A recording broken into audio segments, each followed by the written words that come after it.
네, 시청자 여러분 안녕하십니까? 파이널샷 진행을 맡은 최효은, 신민영입니다. 네, 오늘 한국 증시, 코스피, 코스닥 양시장 모두 다 상승세를 유지하면서 거래가 되고 있습니다. 오늘 코스피는 1% 넘게 상승하면서 2시 현재 구간 2,520선을 지나가고 있는데요. 시가총액 상위 기업들이 대체적으로 상승 중입니다. 특히나 반도체 기업들이 오늘 선방하는 가운데 SK하이닉스는 오늘 하루에만 6% 넘게 뛰면서 20만 원대를 뚫어내는 모습 보여주고 있고요. 코스닥은 2% 가깝게 상승하면서 720선 위로 거래가 되고 있습니다. 네, 오늘 코스닥 이끌어주는 것은 2차 전지들의 활약이 돋보이고 있습니다. 간밤에 미국 CPI에 안도하면서 나스닥이 2% 넘게 올랐죠. 기술주 위주의 강세를 보였는데 테슬라의 상승세도 돋보였습니다. 이로 인해 우리 증시에도 2차 전지주의 훈풍 전해지고 있는데요. 언제까지 강세 이어질 수 있을지 오늘도 저희와 끝까지 함께 하시면서 시황 잘 체크해 보시기 바라겠습니다.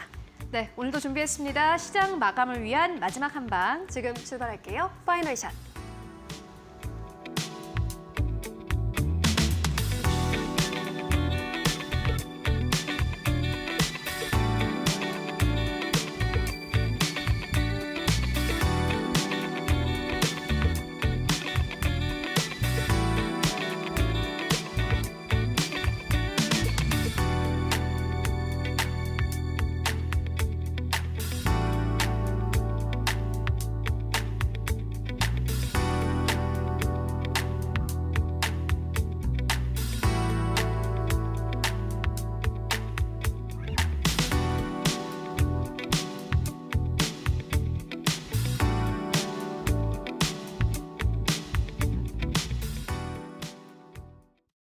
네, 오늘 코스피, 코스닥 양시장에 모두 다 강세 탄력을 가지고 가고 있습니다. 코스피는 2,500선 부근에서 계속해서 맴돌고 있는데 오늘 그래도 20포인트 이상 뛰면서 2,520선에서 완전히 안착 중인 것은 굉장히 긍정적이고요. 코스닥도 마찬가지입니다. 700선 좀 무너지지 않을까 하는 걱정은 있지만은 오늘 계속해서 고점을 높여가고 있고 720선 위 부근에서 거래가 되고 있습니다. 다만 다음 주 약간 걱정은 있습니다. 미국 트럼프 당선자의 취임식이 다음 주에 예정이 되어 있고요. 한국 시장은 또 설날까지 있습니다. 그렇기 때문에 아무래도 시장의 좀 변동성은 커질 수 있다라는 부분들 여러분들 아마 다도 예상하고 계실 것 같은데 일정들 좀 보고 가도록 하겠습니다. 아주 중요한 일정이 한 가지 있습니다. MSCI 지수 리밸런싱 앞두고 있는 상황인데요. MSCI 신흥국 지수의 한국 지수는 편입이 되어 있습니다. MSCI 신흥국 지수는요, 모건 스탠리 캐피털 인터내셔널이 작성해서 발표하는 세계 주가 지수입니다.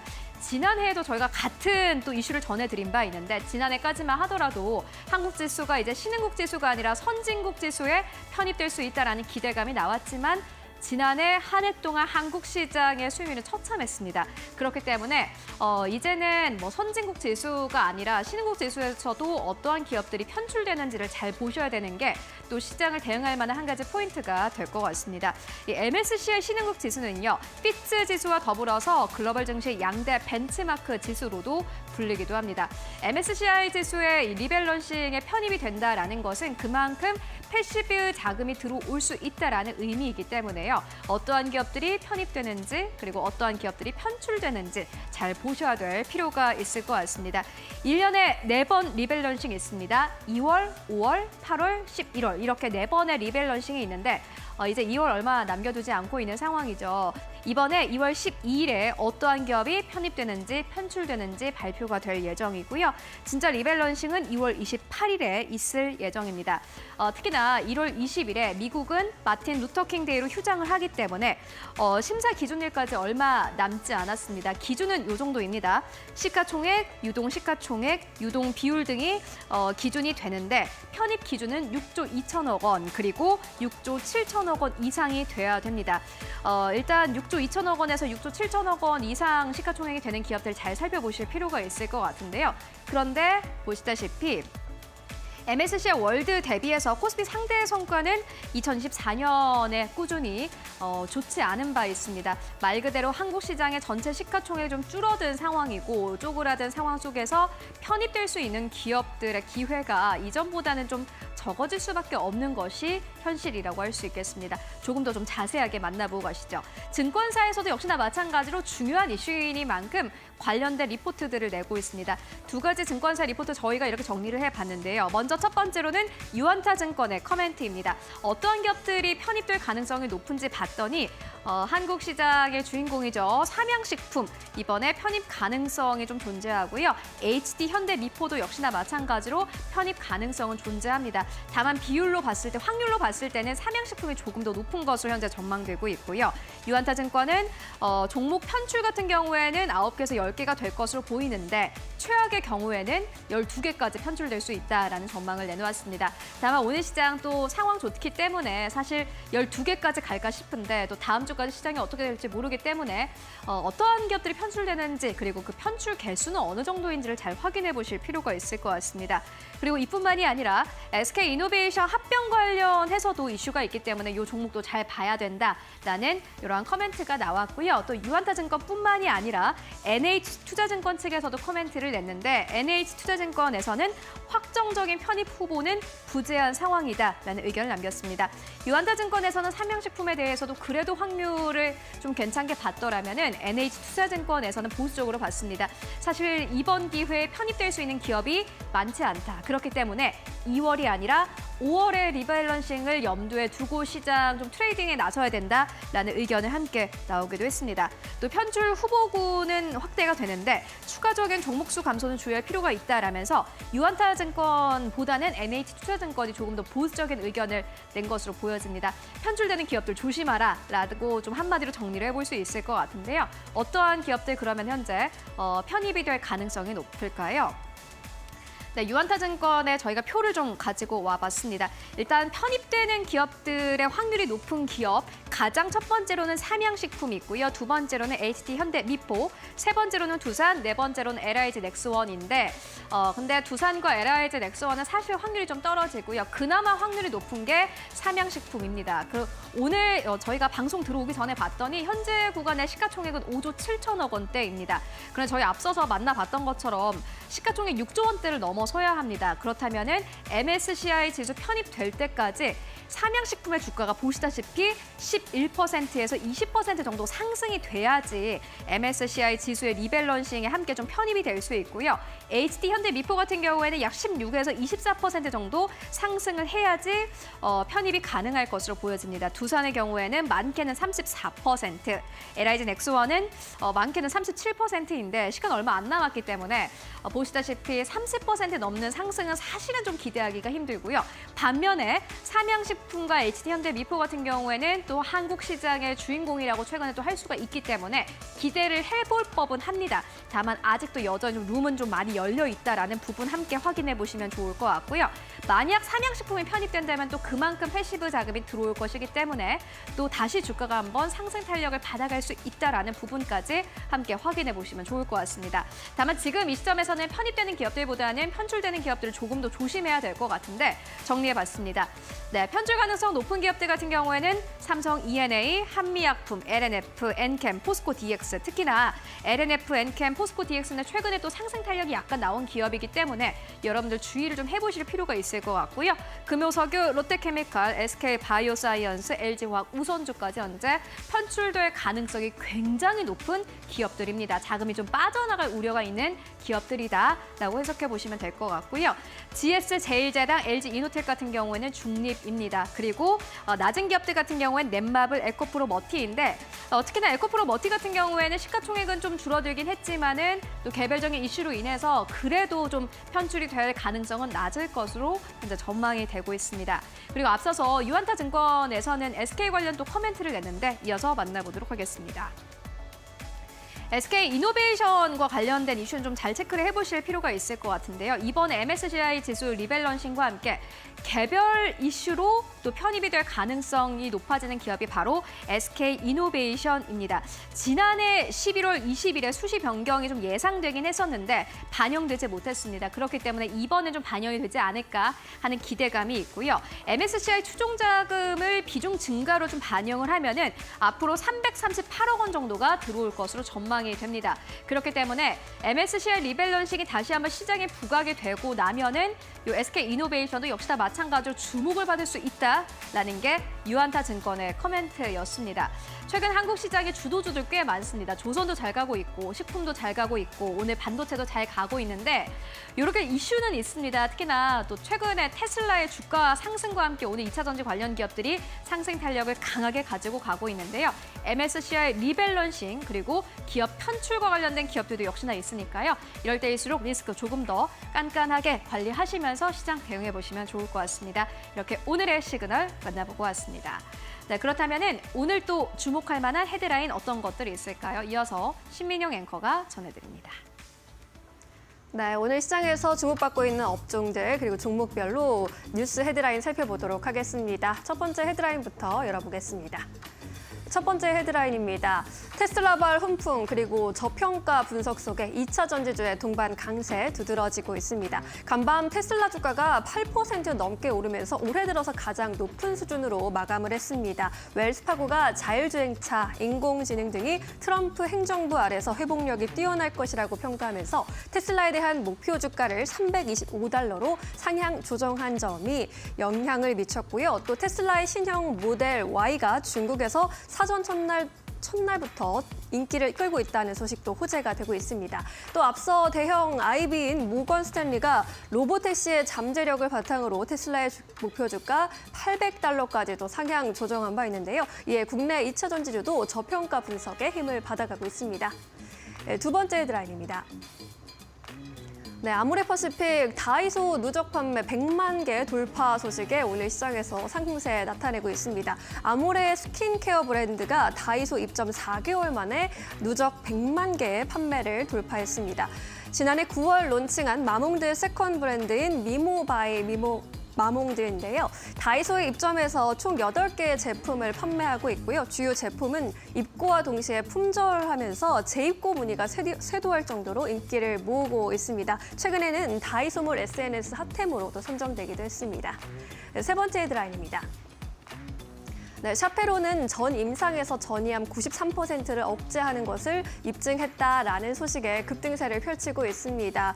샤페론이 암 줄기세포를 표적하는 항암 면역 치료 기술과 고강도 집속 초음파 기술을 접목해서 항암 치료 효과를 크게 향상시킨 전 임상의 연구 결과를 국제 전문 학술지에 게재했다고 밝혔고요. 해당 연구가 샤페론과 서울대학교 의과대학이 공동으로 진행한 연구인데 기존의 단일 치료 기술의 한계를 극복하고 항암 치료의 기술을 한 단계 끌어올렸다는 평가를 받아가고 있습니다. 이번 연구에서 샤페론의 치료 전략은 난치성으로 전이된 종양 치료에서 획기적인 가능성을 보여준 것으로 알려지고 있습니다. 네 번째 헤드라인입니다.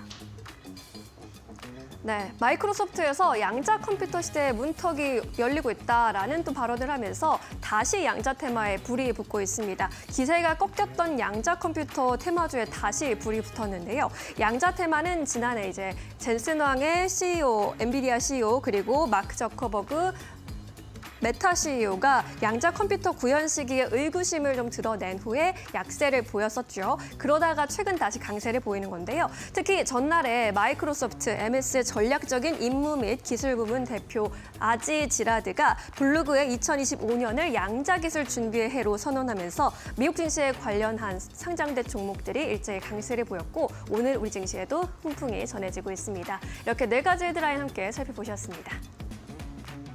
네, 이번엔 증권가 전화 연결해서 조금 더 자세한 의견 들어보도록 하겠습니다. 메리츠증권 강남금융센터 김경국 과장 전화 연결합니다. 안녕하세요. 네, 안녕하세요. 네, 오늘 네 가지 헤드라인 보내드렸는데 어떤 소식에 조금 더 눈길이 가실까요? 오늘은 그 2차 전지 강세 국면과 관련된 이야기를 좀 드려보려고 하는데요. 전일 미국 증시는 예상치를 하회한 CPI 덕분에 일단 큰 상승세를 보여줬고요. 테슬라 또한 신차 모멘텀에 힘입어서 8% 넘게 급등하는 모습을 보여줬습니다. 테슬라 모델 Y 주니퍼 신차 출시를 앞두고 국내 2차 전지 관련된 업체들의 주가도 최근 강하게 일단 움직이고 있는 상황이다. 이렇게 좀 말씀드리고 싶고요. 에코프로비엠과 대주전자재료 같은 양극재, 응급재 관련된 소재 업체들의 주가가 상당히 강한 모습을 보여주고 있습니다.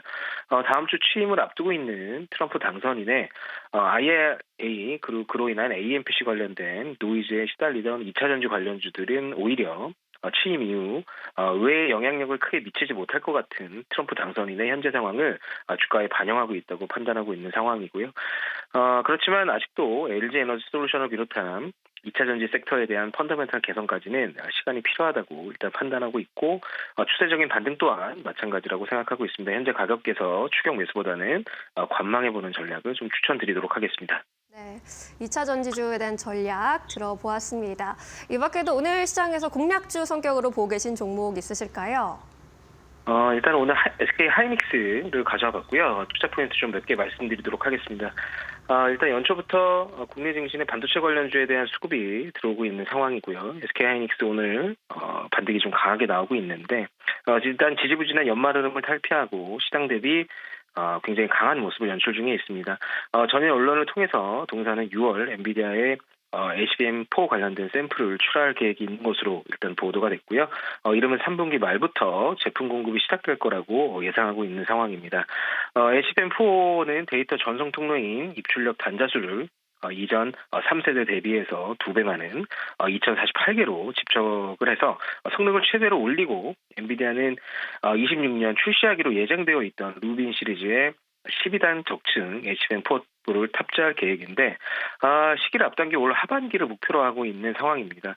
경쟁업체인 삼성전자 또한 HBM4에 탑재되는 D램에 6세대 10나노급 D램을 탑재할 계획인데 하이닉스보다 한 세대 앞선 D램으로 성능적인 측면에서 차별점을 두겠다는 전략으로 풀이되고 있는데 그러나 HBM3 경쟁에서 독점적인 조력자의 지위를 누렸던 하이닉스가 당분간은 우위에 서 있다는 것이 시장의 대체적인 컨센이고요. HBM4 경쟁에서도 하이닉스가 아직 우위에 있다고 일단은 판단하고 있습니다. 기술적으로 아직 작년 7월 고점인 24만 8,500원을 넘지 못하고 있기 때문에 롱텀하게는 25만 원 선까지 상승을 기대하고 있는 상황이고 현재 가격에서 충분히 접근 가능한 영역이라 판단하고 있습니다. 목표가는 24만 원, 손절가는 16만 원으로 잡아드리도록 하겠습니다. 네, SK 하이닉스 24만 원까지 바라보고 계시다라는 의견까지 들어봤습니다. 오늘도 자세한 의견 고맙습니다. 네, 감사합니다. 네, 이어서 외국인과 기관의 선택 최효은 앵커와 함께 확인해 보시죠. 네, 먼저 외국인들이 오늘 코스피 안에서 사고 있는 기업들부터 만나보도록 하겠습니다. 오늘도 외국인 투자자들은요, SK하이닉스를 가장 많이 사들이고 있습니다. 두 번째로는 삼성전자, 세 번째로는 유한양행, 네 번째로는 삼성 SDI, 다섯 번째로는 LS 일렉트릭 이름 올리고 있고요. 매도하는 기업들 살펴보시면 가장 첫 번째로는 한화엔진 이름 올리고 있습니다. 오늘 조선주 중심으로 외국인들의 매도가 좀 빠져나가고 있는 모습 확인되고 있습니다. 두 번째로는 한화에어로스페이스, 세 번째로는 HD현대중공업, 네 번째로는 HD현대미포, 다섯 번째로는 효성중공업 이름 올리고 있는데요. 매도하는 기업들 5가지 가운데 한 가지를 제외하고는 베스트 5가 모두 다 조선주입니다. 이어서 코스닥 안에서의 수급 흐름 함께 만나보시죠. 네, 오늘 코스닥 안에서 외국인 투자자들은 제약바이오 중심으로 오늘 시장에서 강력한 매수가 들어오고 있는데요. 가장 첫 번째로는 삼천당 제약, 두 번째로는 ABL 바이오, 세 번째로는 알테오젠, 네 번째는 리가캠 바이오입니다. 그리고 다섯 번째로는 오늘 의외의 기업이 이름을 올리고 있는데요. 보로노이가 이름 올리고 있습니다. 고점 대비해서 30% 이상 조정을 받은 기업이기도 합니다. 오늘 시장에서 외국인들의 강력 매수가 들어오고 있고요. 매도하는 기업들 살펴보시면 가장 첫 번째로는 JYP 엔터, 두 번째로는 파크 시스템즈, 세 번째로는 이오테크닉스, 네 번째로는 에코프로, 다섯 번째로는 테크윙 자리하고 있습니다. 그렇다면 기관 투자자들은 오늘 코스피 안에서 어떠한 기업을 사고 팔고 있을까요? 네, 오늘 기관 투자자들은요, 외국인 투자자와는 완전히 다릅니다. 해운주, 조선주 쪽으로 오늘 다시 한번 매수세 들어오고 있고요. 보시다시피 한화엔진 가장 첫 번째 자리하고 있고, 두 번째로는 한화오션, 그리고 세 번째로는 HMM인데 기관 투자자들 연이어서 HMM을 줄매수하고 있는 흐름 보여주고 있습니다. 네 번째로는 H현대미포, 다섯 번째로는 기아 이름 올리고 있고요. 매도하는 기업들 살펴보시면 어제와 비슷합니다. 삼성전자, SK하이닉스 오늘 시장에서도 가장 많이 매도하고 있는 것이 기관 투자자입니다. 투자자들이고요. 세 번째로는 유한양행, 네 번째로는 하나금융지주, 다섯 번째로는 신한지주 이름 올리고 있습니다. 반도체, 금융주 중심으로 빠르게 차익을 실현하는 모습 보여주고 있습니다. 이어서 코스닥 안에서의 기관 수급 만나보시죠. 네, 오늘 기관 투자자들 코스닥 안에서는요. 레인보우 로보틱스 쪽으로 매수세 강력하게 들어오고 있고 두 번째로는 이녹스 첨단 소재, 세 번째로는 에코프로 PM, 네 번째로는 삼천당제약, 다섯 번째로는 JYP 엔터 이름 올리고 있습니다. 매도하는 기업들 살펴보시면은 가장 첫 번째로는 셀비온, 두 번째로는 ST팜, 세 번째로는 동성화인텍, 네 번째로는 SPG, 다섯 번째로는 메디톡스 이름 올리고 있는데요. 오늘 이슈가 있는 기업들 중심으로 빠르게 차익을 실현하는 모습 보여주고 있습니다. 네, 지금까지 외국인 기관 수급 함께 살펴보고 왔습니다.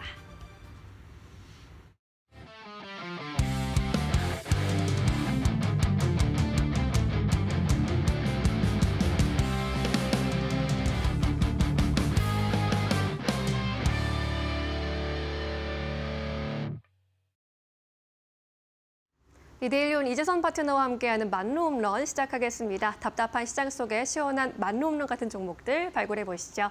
파트너님 안녕하세요. 네, 안녕하세요. 네. 간밤에 미국에서 나온 CPI 지표가 안정적이었습니다. 이에 따라 미국 국채금리가 모처럼 하락세를 보였고 나스닥을 비롯해서 미국 3대 지수 일제히 상승 마감했습니다. 이러한 훈풍 이어받으면서 우리 증시도 강세 펼치고 있는데요. 오늘 시장 판세 어떻게 읽고 계실까요? 네, 오늘 시장 판세는 이미 다 말씀을 해주신 것 같아요. 미국발 훈풍에 힘입어서 오늘은 이제 시초가부터 갭으로 올라가가지고 좋은 모습을 보이고 있습니다. 장중에 이제 이 강세가 유지되느냐 안 되느냐 정도가 이제 관건이 될 텐데요. 오후장까지 지금까지 이 정도 유지된다라고 하면은 마감까지도 그렇게 크게 문제가 될 만한 특별한 이슈가 나오지 않는 이상 괜찮지 않을까 싶습니다.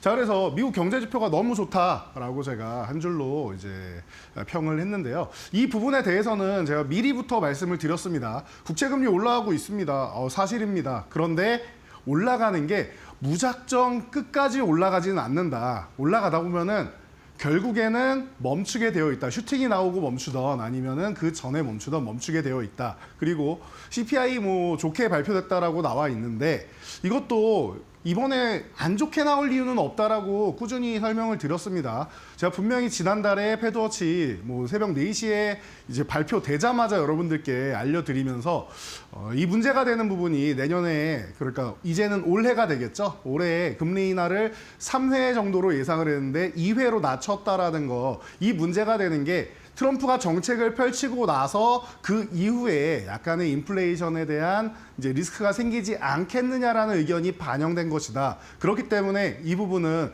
트럼프의 정책이 시작되고 나서가 문제인 거지 아직 문제가 되는 게 아니다라고 말씀을 드렸습니다. 이번 주 초에도 이렇게 여러분들께 설명을 드렸었는데 그대로 발표가 된 것 같습니다. 자, 경제 지표가 너무 좋다라고 했는데 여러분들이 핵심을 보시는 게 중요해요. 지금 인플레이션이 문제가 된다라고 하니까 여러분들이 CPI, PPI 이런 쪽을 보시는 건데 사실 지금 정도 수준이면은 크게 여러분들이 신경 안 써도 되는 수준이에요. 목표치까지 달성은 안 돼 있지만 그렇다고 해서 인플레이션이 굉장히 심각한 상황은 아닙니다. 예, 그렇기 때문에 지금은 경제지표 좋다라고 말씀드리면은 첫 번째 미국에서 가장 중요하게 보는 지표가 무엇이냐라고 할 때 1순위는 고용지표입니다. 고용지표가 최근에 그래도 이 정도면은 그래도 잘 버텨주고 있네 라고 생각될 정도로 단단하게 나오고 있단 말이에요. 물론 분야별로 좀 차이는 좀 있다라고 해도 이 정도면은 그래도 양호하다라는 평가를 들을 정도란 말이에요. 그동안 고민했던 이제 고용이 무너지고 이제 경제가 무너지고 소비가 무너지고 이런 상황은 아니라는 겁니다. 자, 그리고 두 번째, 첫 번째가 고용이면 두 번째는 미국은 70%가 소비 국가이기 때문에 소매 판매 쪽을 여러분들이 항상 보셔야 된다라고 말씀드리는데 이쪽도 무너지지 않았단 말이에요. 그래서 첫 번째로 보는 지표, 두 번째로 보는 지표가 아직 단단하게 버텨주고 있는 데다가 우려감으로 볼 수 있는 이제 인플레이션이다라고 했던 지표마저 양호하게 CPI가 발표되면서 여러분들이 그렇게까지 우려할 만한 상황까지는 아니다라는 거. 이제 트럼프의 정책을 이제는 코앞으로 다가왔습니다. 취임식이. 트럼프의 정책을 기다려야 되는데 그런 부분에 대해서 우리가 조금 지켜볼 필요가 있다 정도로 생각하시면 될 것 같고요. 우리나라에서도 아침에 발표가 됐죠. 이제 금통위에서 기준금리를 동결해서 3%로 이제 동결이 되었다. 금리 인하 쪽을 생각하는 이런 방향도 있었는데요. 올해 경제 성장 목표치인 1.9% 달성 못할 수 있다, 하회될 수 있다라는 얘기가 계속 나오고 있죠. 제가 이 부분도 말씀드렸습니다. 전체적으로 각 증권사부터 시작해서 뭐 경제 분석기관이나 이런 데서 1.7% 정도 예상하는 게 보통 평균치로 많이 나오고 있다. 그리고 이제 1.4까지도 이제 최악의 경우 얘기가 나오고 있기 때문에 이런 악재성 요소들이 계속 쏟아져 나오고 있어서 이번 주에 뭐 지난주 후반부터 이번 주까지 이제 조정을 살짝 만들고 있는데 괜찮다라고 말씀드렸습니다. 우리가 차트를 보면은 더욱더 간단하게 여러분들이 확인하실 수가 있는데요. 자, 코스피 차트입니다. 2,500포인트 돌파하고 그냥 2,500 눌림목 정도만 만들고 있는 수준이죠. 여러분들이 그렇게까지 걱정할 수준까지 밀려 내려오거나 추세를 반전시킬 정도로 문제가 되는 상황은 전혀 아니라는 겁니다. 기본적인 부분을 제가 말씀드렸듯이 미국 경제가 강하고 그렇기 때문에 이제 뭐 인플레이션 우려감이 있다라고 했는데 이 부분도 지금이 아니라 트럼프 정책이 시작되고 나서 추후의 일이다. 그런데 이것도 생각 한번 하셔야 돼요. 트럼프 정책이 이제 시작되고 나서 문제가 된다라고 하는데 그래서 트럼프가 전쟁을 빨리 끝내고 싶어 하는 게 아닌가 싶다. 이 말씀도 제가 계속 드리고 있죠. 자, 인플레이션 같은 경우에 계속 가장 문제가 됐던 것 중 하나가 이제 에너지입니다. 그래서 트럼프 같은 경우도 화석연료 계속 쓰고 그리고 유가도 좀 낮추고 하기 위해서 우리는 뭐 셰일가스도 더 많이 뭐 수출을 하겠다. 이런 얘기를 계속 해오고 있습니다.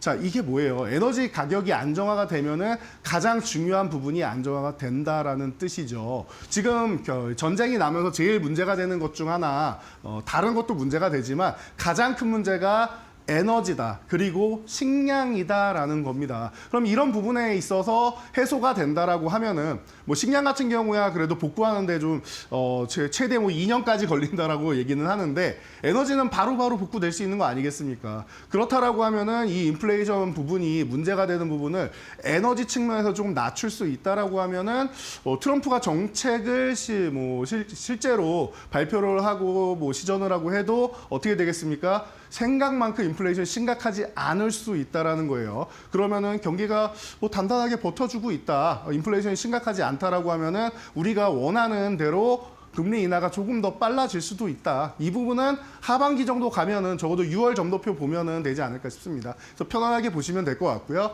자, 코스닥 차트로 간단하게 넘어가서 여러분들이 보신다라고 하면은 이쪽은 아예 조정을 받지도 않았어요. 정확하게는 가격 조정을 안 받고 횡보하면서 기간 조정만 받고 있다. 지난주에 제가 심증으로 말씀드렸던 부분이 현실로 보이고 있죠. 코스닥은 그만큼 강하다. 하락을 해야 되는 구간에서 누군가가 매수세로 이 지수를 받쳐주고 있다는 겁니다. 그만큼 수급이 강하다라는 거 여러분들이 확인을 하시면 좋을 것 같습니다.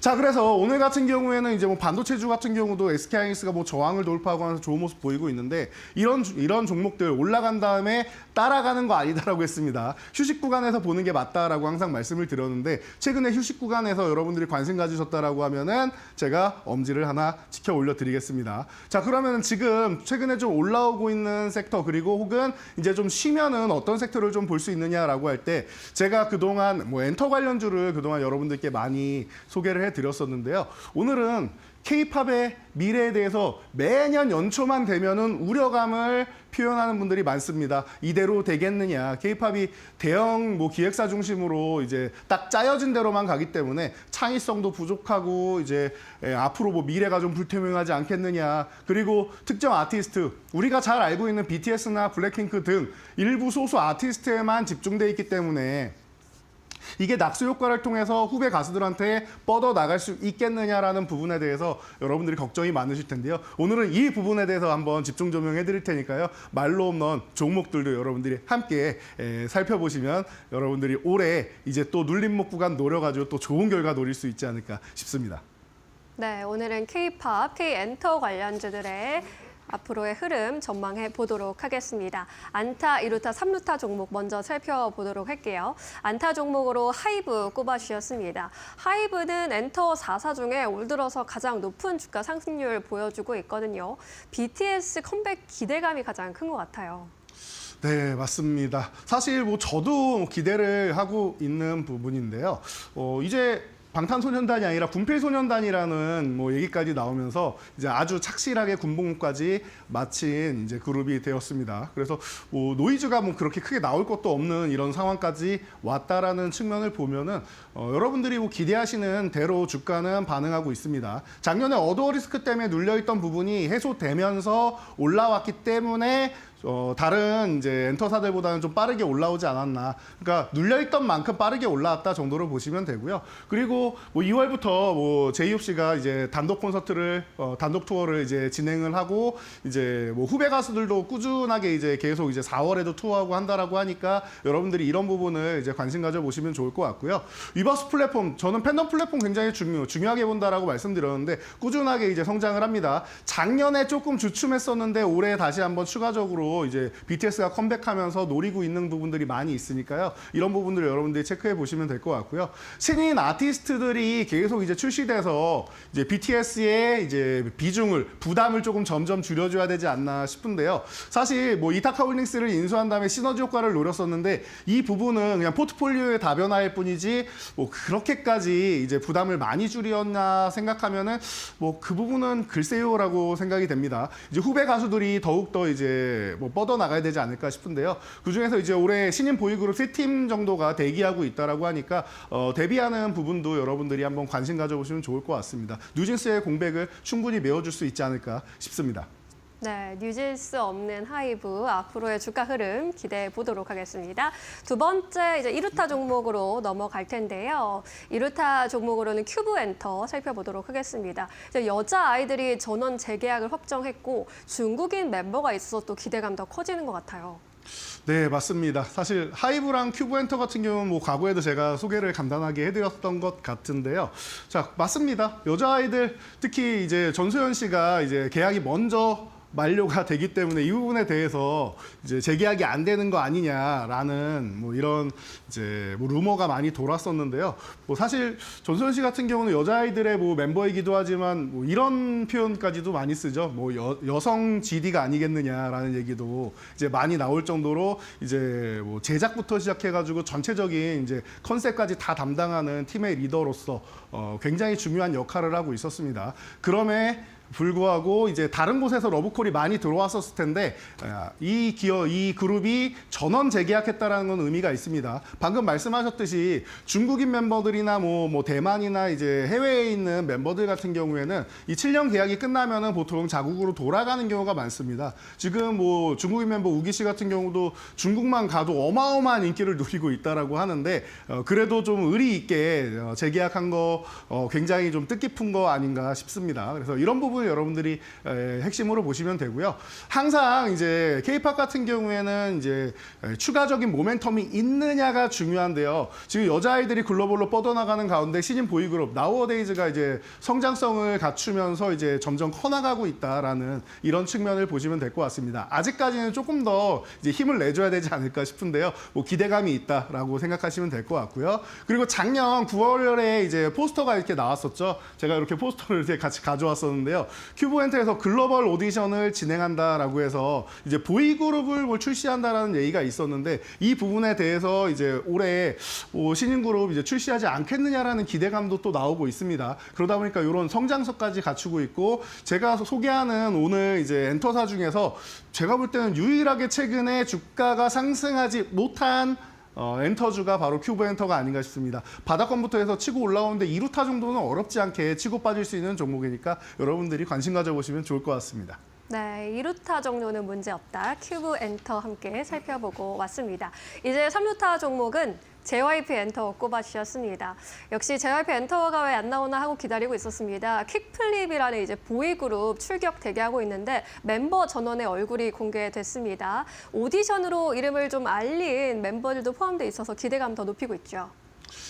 네, 맞습니다. 뭐 JYP 같은 경우는 뭐 과거부터 시작해서 멤버들을 선발할 때 이제 오디션으로 선발하는 이런 부분에 대해서 잘 알려져 있는 기업이죠. 그러다 보니까 이번에도 오디션 통해서 이제 얼굴이 알려진 멤버들이 좀 이제 다수가 있는데요. 뭐 사실 저는 오디션 프로그램을 못 봐가지고 이제 얼굴이 생소하긴 한데 뭐 기존에도 보면은 스트레이키즈 뭐 처음에 출시했을 때 한국에서는 생각만 못한 거 아니냐라고 했었는데 글로벌로 뻗어나가 성장하면서 이제 그 메인 아티스트로 자리 잡았죠. 자, 트와이스 같은 경우는 뭐 가장 뭐 믿을 수 있는 걸그룹 중 하나가 아닌가 싶고요. 그리고 데이식스 같은 경우도 국내에서 뭐 가장 인기 있는 밴드 아니겠습니까? 그러다 보니까 이제 포트폴리오도 다변화돼 있고 신인 그룹까지도 이제 추가적으로 들어온다라고 생각을 하면은 뭐 걸그룹 같은 경우도 뭐 있지나 뭐 엠믹스 등등 뒤에 이제 출격 대기하면서 점점 성장해 나가야 되는 이런 걸그룹들도 유지하고 있기 때문에 보이그룹만 잘 되면 되는데 이제 추가적인 보이그룹으로 킥플립 대형 신인 기대감이 있다라고 계속 얘기가 나오고 있어요. 그래서 저도 한번 기대를 해보고 있는데요. 빨리 뭐 포스트 이제 BTS가 또 우리나라에 계속 출격하기를 좀 기대해보는 마음입니다. 이런 뭐 기대에 JYP 주가 최근에 좀 빠르게 올라오고 있는데요. 제가 볼 때는 눌림목 나오거나 하면 언제든지 뭐 편안하게 볼 수 있고 지금도 저는 저평가 구간이라고 생각하기 때문에 뭐 걱정할 필요가 없는 이런 구간이 아닌가 싶습니다. 그래서 뭐 최근에 3개월 사이에 지금 46% 올라왔다 뭐 이런 이제 뭐 차트가 보이고 있는데요. 이것도 이제 작년에 너무 많이 눌렸기 때문에 올라오는 거라고 생각하시면 됩니다. 걱정하실 필요 없고요. 여러분들 제가 3루타 종목 같은 경우는 항상 호타 중족의 종목들입니다라고 말씀을 드리죠. 달리기도 빠르고 그리고 멀리 갈 수 있는 장타력도 있는 종목이니까요. JYP 가장 안정적인 종목으로 제가 엔터사 중에서는 꼽는 기업이니까 뭐 노이즈가 별로 없잖아요. 이 기업 같은 경우는. 그래서 여러분들이 함께 관심 가져보시면서 글로벌 기업으로 해서 뭐 일본의 니주라던가 아니면은 이제 미국의 뭐 보니까 뭐 비처를 이제 한국어로 이제 발음할 때 이거를 이제 영어로 이제 만들었다라고 하는데요. 이제 그 걸그룹 쪽에서도 뭐 일부 노이즈가 좀 있긴 했는데 이 부분도 개선해서 올해 다시 뭐 재출격, 재단장에서 재출격한다라고 하면은 뭐 미국 시장 공략, 뭐 일본 시장 공략 그리고 글로벌 시장 공략하는데 충분히 기대감이 있는 기업이라고 할 수 있으니까 3루타 종목으로 여러분들 관심 가져보시면 좋을 것 같습니다. 네, JYP 올해 처음으로 신인을 내놓는 이 신인 관련 기대감 가장 크게 받아가고 있습니다. 제2의 스트레이키즈, 제2의 트와이스가 될 수 있을지 눈여겨보시죠. 자, 이제 오늘의 말로 없는 종목 공개하기 전에 그동안의 말로 없는 종목들 수익률 점검해보고 가겠습니다. 함께 체크해보시죠. 네, 이번 달 목표치는 다 달성을 했다라고 말씀드렸는데 자꾸 수익률이 갱신되고 있습니다. 이미 말로 없는 달성한 종목들 사이에서도 계속 경쟁이 지금 오가고 있는데요. 자, 이제 하나오션이 SKC의 뒤를 바짝 추격해오고 있습니다. 55%로 56%를 이제 1%도 안 남기는 수익률까지 올라왔는데요. 하나오션은 제가 말씀드렸죠. 이제 최근에 이렇게 단기적으로 빠르게 올라오면은 조금 비중을 이제 조절을 하면서 보시다가 휴식 구간 끝날 때쯤에 다시 한번 이제 물량을 채우는 게 좋지 않겠느냐라고 말씀드렸으니까 요건 뭐 여러분들이 함께 체크해 보시면 좋을 것 같고요. 밑에서 지금 20%대에서 계속 공방 펼치면서 여러 종목들이 지금 준비하면서 또 말로 없는 종목으로 올라오기 위해서 노력을 많이 하고 있습니다. 자, 1월은 다음 주까지라서 제가 한 종목이라도 더 나오면 좋겠지만 안 나온다고 해도 이미 목표는 우리가 열흘 만에 달성했다라고 말씀드렸습니다. 2월에는 추가적인 종목들도 나올 거고 그리고 이 수익률 숫자들이 전체적으로 한 번 더 레벨업 될 수 있는 구간이 될 거니까요. 여러분 2월 달까지도 지금 제가 공개해드린 이런 종목들 잘 담아 놓으셨다가 멋지게 수익 올리시면 좋을 것 같습니다. 네, 놀라운 수익률 보여주고 있는 만론론 종목들. 이미 많은 종목들이 1차 목표가는 터치를 했고 2차 목표가에 터치를 기다리고 있는 상황입니다. 오늘도 이런 좋은 종목 먼저 선점해 보도록 할 텐데요. 엔터주 안에서 어떤 종목 가장 좋게 보고 계실지 궁금하네요. 만론론 종목 지금 공개해 주시죠. 네, 오늘의 말로 없는 종목은 바로 디어유입니다. 제가 조금 전에 하이브 소개해 드릴 때도 온라인 팬덤 플랫폼 시장이 굉장히 커지고 있다. 그리고 이 부분에 대해서 아예 전문적으로 하는 기업이 바로 디어유입니다. 바로 온라인 팬덤 플랫폼이 이제 버블을 운영하고 있는데요. 지금 이렇게 생각하시면 돼요. 여러분들이 아직까지도 좀 적응이 안 된다라고 생각하시면은 지금 온라인으로 SNS가 많이 발달하고 있죠. 팬들과 이제 아티스트가 소통하는 이런 SNS, 전용 SNS다라고 생각하시면 되고 구독 서비스를 진행하고 여기서 할 수 있는 것들이 굉장히 많다. 콘서트 홍보부터 시작해서 광고 효과부터 시작해서 뭐 굿즈 판매나 앨범 판매나 여러 가지 효과를 굉장히 크게 누릴 수 있는 게 온라인 팬덤 플랫폼이다라는 겁니다. 그리고 아티스트하고 지금 이제 이런 팬들이 이제 이렇게 소통할 수 있는 공간이 열림으로 해서 좀 더 친근하게 그리고 팬덤 측을 좀 더 이제 끝까지 안고 갈 수 있는 이런 팬 서비스 차원에서도 굉장히 중요한 역할을 한다라는 겁니다. 그래서 이제 글로벌 시장으로 뻗어 나가는 직접 찾아가서 보던 이제 과거의 시대와는 다르게 해외에 계신 분들은 이제 한국에 오는 게 사실 쉽지는 않단 말이죠. 그러다 보니까 이제 온라인으로도 이렇게 내 아티스트를 만나볼 수 있는 이런 시대가 이제 언택트 시대가 열리면서부터 더욱더 확대가 되고 있죠. 그래서 지금부터 이제 뭐 디오유 같은 경우는 SM그룹의 계열사인데 이제 카카오 쪽하고도 이제 시너지 효과를 내면서 점점 더 폭발적인 성장을 할 수 있다라는 거. 그리고 국내만 해당되느냐? 아니죠. 중국의 텐센트 뮤직하고 이제 MOU를 통해서 중국에 진출을 했죠. 중국이 시키지도 않았는데 도움되는 짓을 했다라고 제가 말씀을 드렸습니다. 우리나라를 이제 비자 면제국 신청해가지고 한한령을 계속 해제해 나가고 있는 이런 상황이다라고 하면은 이런 부분은 이제 우리나라 엔터주에는 전체적으로 훈풍을 불어올 수 있다라는 거 생각하셔야 되고요. 자, 미국하고 일본은 전용 어플을 출시해서 현지 전략을 이제 꾀하고 있습니다. 그래서 현지에 있는 팬들을 끌어모으고 현지에 있는 아티스트들과 계약을 해서 입점을 해서 이제 더욱더 이제 해외로 뻗어나갈 수 있는 이런 모습을 갖췄으니까요. 여러분들이 이제 앞으로 디오유는 성장하는 구간만 남았다라고 생각하시면 될 것 같습니다. 자, 그래서 뭐 차트를 간단하게 보시면서 가격 전략 세워드리면요. 지금 조금 올라와 있는데 살짝 눌릴 때 보셔야 돼요. 32,500원 이하에서만 본다라고 생각하시면 될 것 같고요. 1차 목표치는 기존의 저항이었던 4만 원 구간. 최근에 계속 4만 원만 가면 걸리죠. 4만 원 이번에는 제가 볼 때는 한 번 혹은 두 번 저항 받아도 돌파할 거라고 생각하는데 그래도 저항받고 한번 밀릴 수는 있으니까 4만 원 구간 1차 목표치로 보시고 5천 원 단위로 올리면서 보시면 될 것 같습니다. 그래서 4만 5천 원을 이제 2차 목표치로 보면서 여러분들 체크하시면 될 것 같고요. 그리고 아래쪽으로 이렇게 밀려 내려온다라고 하면은 종가로는 이제 3만 원 구간, 요 지지받는 구간을 이탈한다라고 하면 한번 정리했다가 회복될 때 다시 보시면은 아주 편안하게 여러분들이 이제 올해 한 해를 빛나게 달궈줄 종목이 아닌가 싶습니다. 네, 디오유 살펴봤습니다. 온라인 팬덤 사업을 하고 있는 회사인데 이제 엔터주의 활약과 함께 가장 멀리 갈 수 있는 종목으로 짚어주셨으니까요. 함께 공부해 보시면 좋겠습니다. 오늘 말씀 여기까지 듣겠습니다. 자세한 설명 고맙습니다. 감사합니다.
네, 김동준의 스몰캡 전략으로 이어가 보도록 하겠습니다. 오늘도 모셨습니다. 신한금융그룹 서울금융센터의 김동준 부장 모셨습니다. 안녕하십니까? 네, 안녕하세요. 네, 부장님 오늘은 어떠한 스몰캡 기업 가지고 오셨습니까? 예, 소프트웨어 기업인데요. 엑셈이라는 주식입니다. 이제는 실적주다 이렇게 표현할 수가 있겠고요. IT 시스템의 성능을 모니터링하는 국내 1위 업체입니다. 업황이 좋은 가운데 실적주이면서 특별하게 AI와 또 SaaS라고 하죠. 클라우드형 신제품으로 지속 성장이 예상됩니다. 최근에 특히나 이제 소프트웨어 쪽에 굉장히 강력한 흐름을 보여주고 있는데 XM 가지고 오셨습니다. 이 기업 어떠한 기업인지 좀 자세한 설명 듣고 가도록 하겠습니다. 예, 2001년에 설립됐으니까 창립 24주년이 됐습니다. 2015년에 상장됐고요. IT 시스템의 성능 관리 전문 기업이다 이렇게 보는데 쉽게 표현하자면 DB, 데이터베이스라고 하죠. 여러 사람이 데이터를 공유하고 사용할 수 있는 그런 데이터의 총체적인 거. 이게 이제 데이터베이스라고 하는데 매출 비중이 절대적으로 높은 DBPM, 그러니까 데이터베이스의 성능 관리 쪽에 국내 점유율이 55%로 압도적으로 1위가 되게 되겠습니다. 자, 어떤 분야의 어떤 제품들이 쓰이는가 살펴보면 DB 분야는 말씀드렸듯이 55%로 압도적으로 1위고 제품명은 이제 맥스 게이지가 되겠고 또 미드웨어 또는 APM이라고 하죠. 어플리케이션 관련 PM 쪽으로 하는 거 있는 게 인터맥스라는 제품이 있고 또 빅데이터 쪽에 또 이빅스가 있고 지능형 AI 쪽에 관련된 사이옥스가 있고 또 최근에 신제품 출시된 통합 제품인 XM1이 있습니다.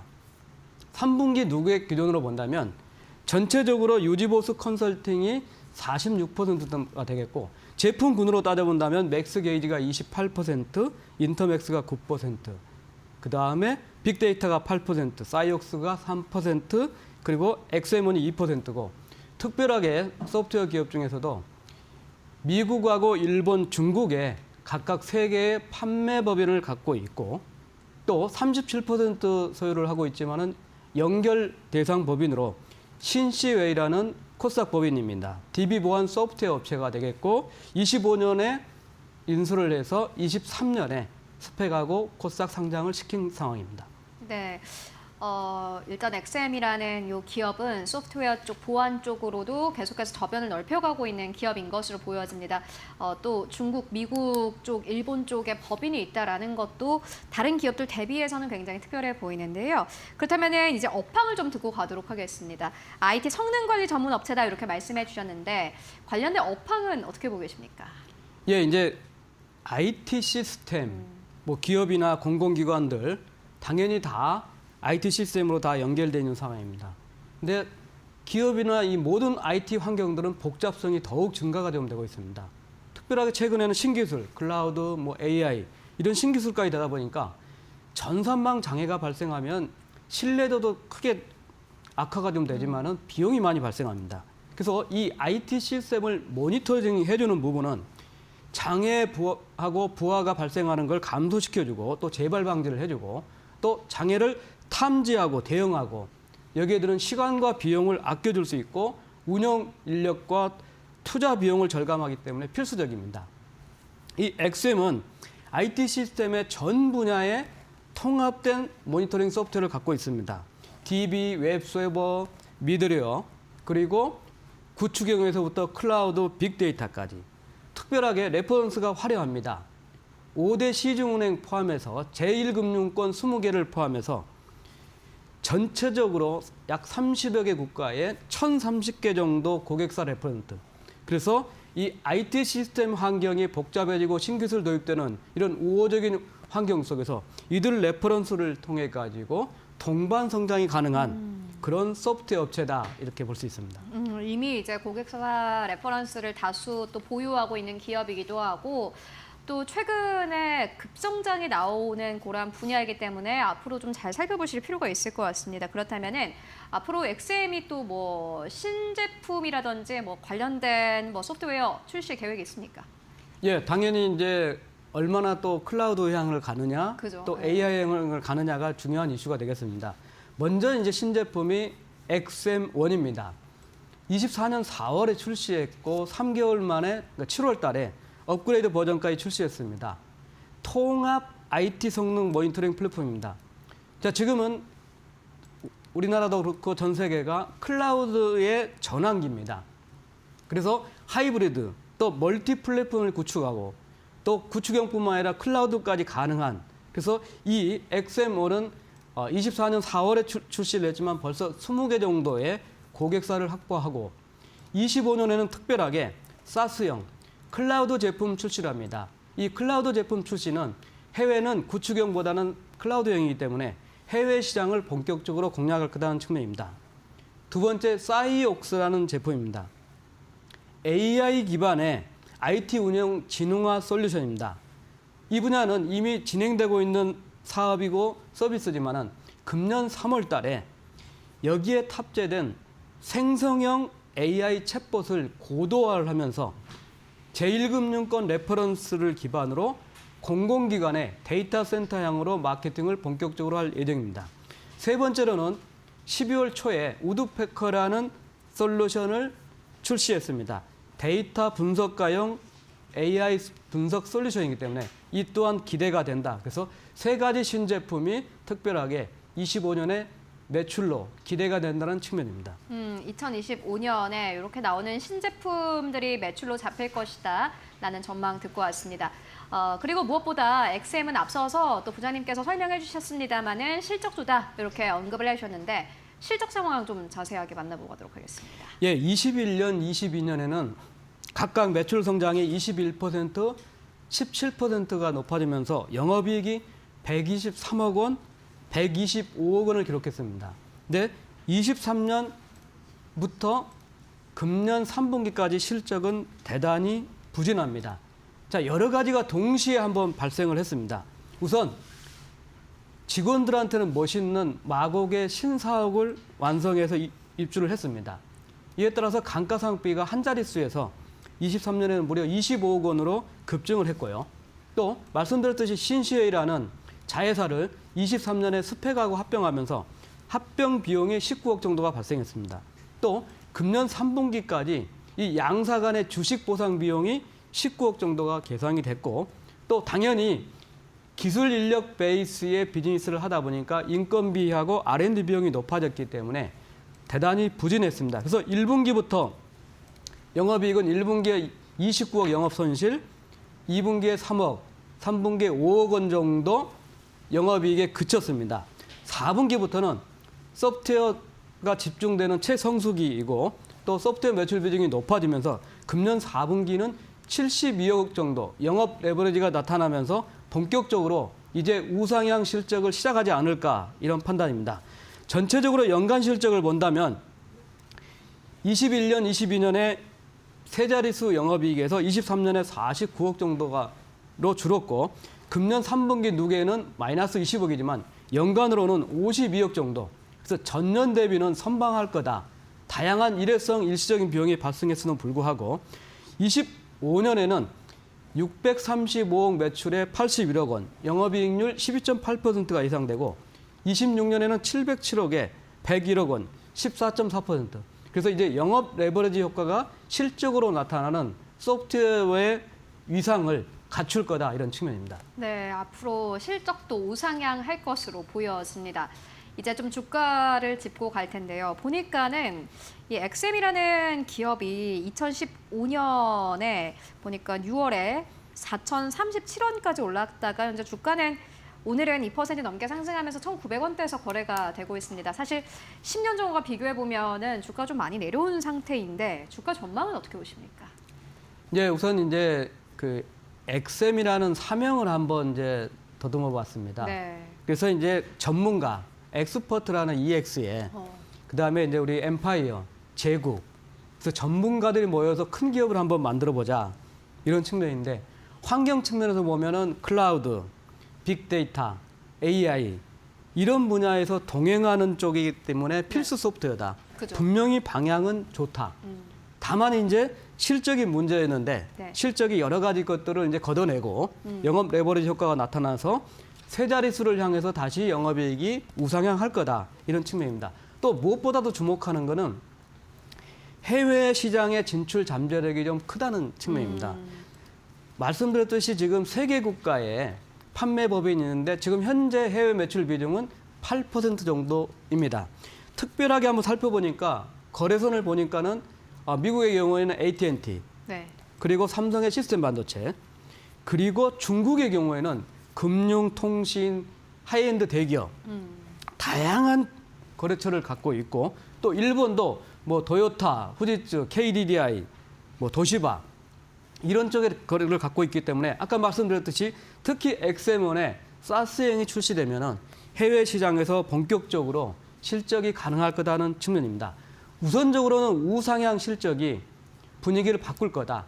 그리고 이 우상향 실적이 4분기 실적이 이제 시작일 거기 때문에 4분기 실적이 좀 되면은 주가가 이제 4,000원 넘었던 게 지금 2,000원 이하에서 거의 2,000원대를 못 넘고 주저앉고는 상황인데 네. 우선적으로는 2,000원대 안착을 해서 체계적으로 갖는다면은 말씀드렸듯이 좋은 분위기, 클라우드 AI 빅데이터, 그리고 신제품 효과, 또 해외 진출 효과까지 나타나기 때문에 주가도 우상향적으로 가지 않을까 이렇게 보입니다. 그러니까 요약을 하다 보면 지금 트렌드 변화에 IT 환경에 맞춰서 필수적으로 동행하는 소프트웨어 업체다.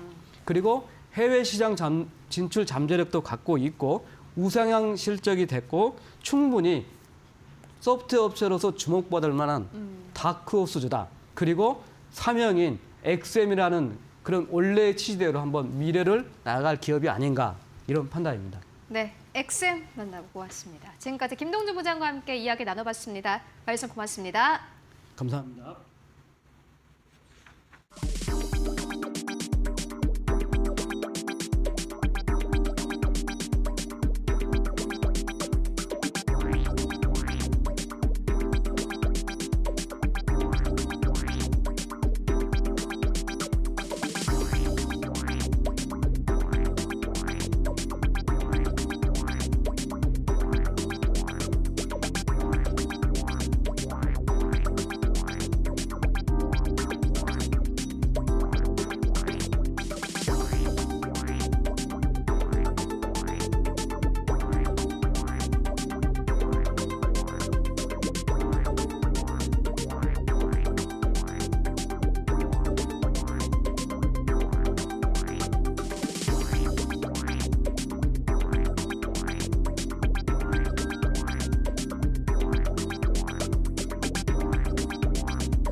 네, 올해 들어 조선주의 상승과 함께 연동되어 눈에 띄는 업종이 있습니다. 바로 해운 업종인데요. 해운주 강세 배경은 무엇이었을지 해운주의 투심에 영향을 준 이슈들 점검해 보도록 하겠습니다. 먼저 미국과 중국의 견제 움직임이 주요하게 작용하고 있습니다. 미국 국방부가 중국의 해운사인 코스코를 블랙리스트에 포함한 것으로 알려졌는데요. 이 코스코 같은 경우에는 글로벌로 규모 4위의 업체입니다. 이에 따라 우리나라 업체들의 반사 이익이 전망되고 있는 상황입니다. 이뿐만 아니라 미국의 무역 대표부는 중국이 불공정 수단으로 조선과 해운 시장을 장악하고 있다라고 결론을 내리기도 했습니다. 트럼프에 대한 수혜는 조선주뿐만 아니라 해운주에도 영향을 미치고 있는데요. 트럼프의 관세 카드 해운주의 플러스 요인으로 작용하고 있습니다. IM증권에 따르면 트럼프가 예고대로 높은 관세율을 부과하게 된다면 선제적인 재고 축적의 움직임으로 인해서 컨테이너선의 운임이 단기적으로 상승할 여지가 있다고 내다보기도 했습니다. 세 번째로는 트럼프의 전통 에너지 사랑입니다. 트럼프의 취임 이후로 전통 에너지의 생산이 늘어나게 된다면 또 자연스럽게 LNG 운반 수요가 전망하고 되면서 조선주와 해운주에 긍정적인 영향을 줄 것으로 전망이 됩니다. 또 네 번째로는 다가오는 2월에 해운동맹 재편이 예정되어 있다라는 점입니다. 이 재편하는 과정에서 단기적 공급 교란 현상이 발생하고 이에 따라 운임 상승 가능성이 있다는 의견들 힘을 받고 있습니다.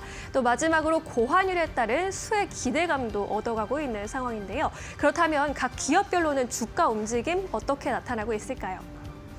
주요 해운 기업들의 3개월 등락률 비교해 보시면 HMM의 경우 14%대 높은 상승률을 보였지만 이 밖의 종목들 페노오션과 대한해운, 흥하해운은 그다지 흐름이 좋지는 못했습니다. 이 희비를 가른 것이 바로 사업의 성격이었는데요.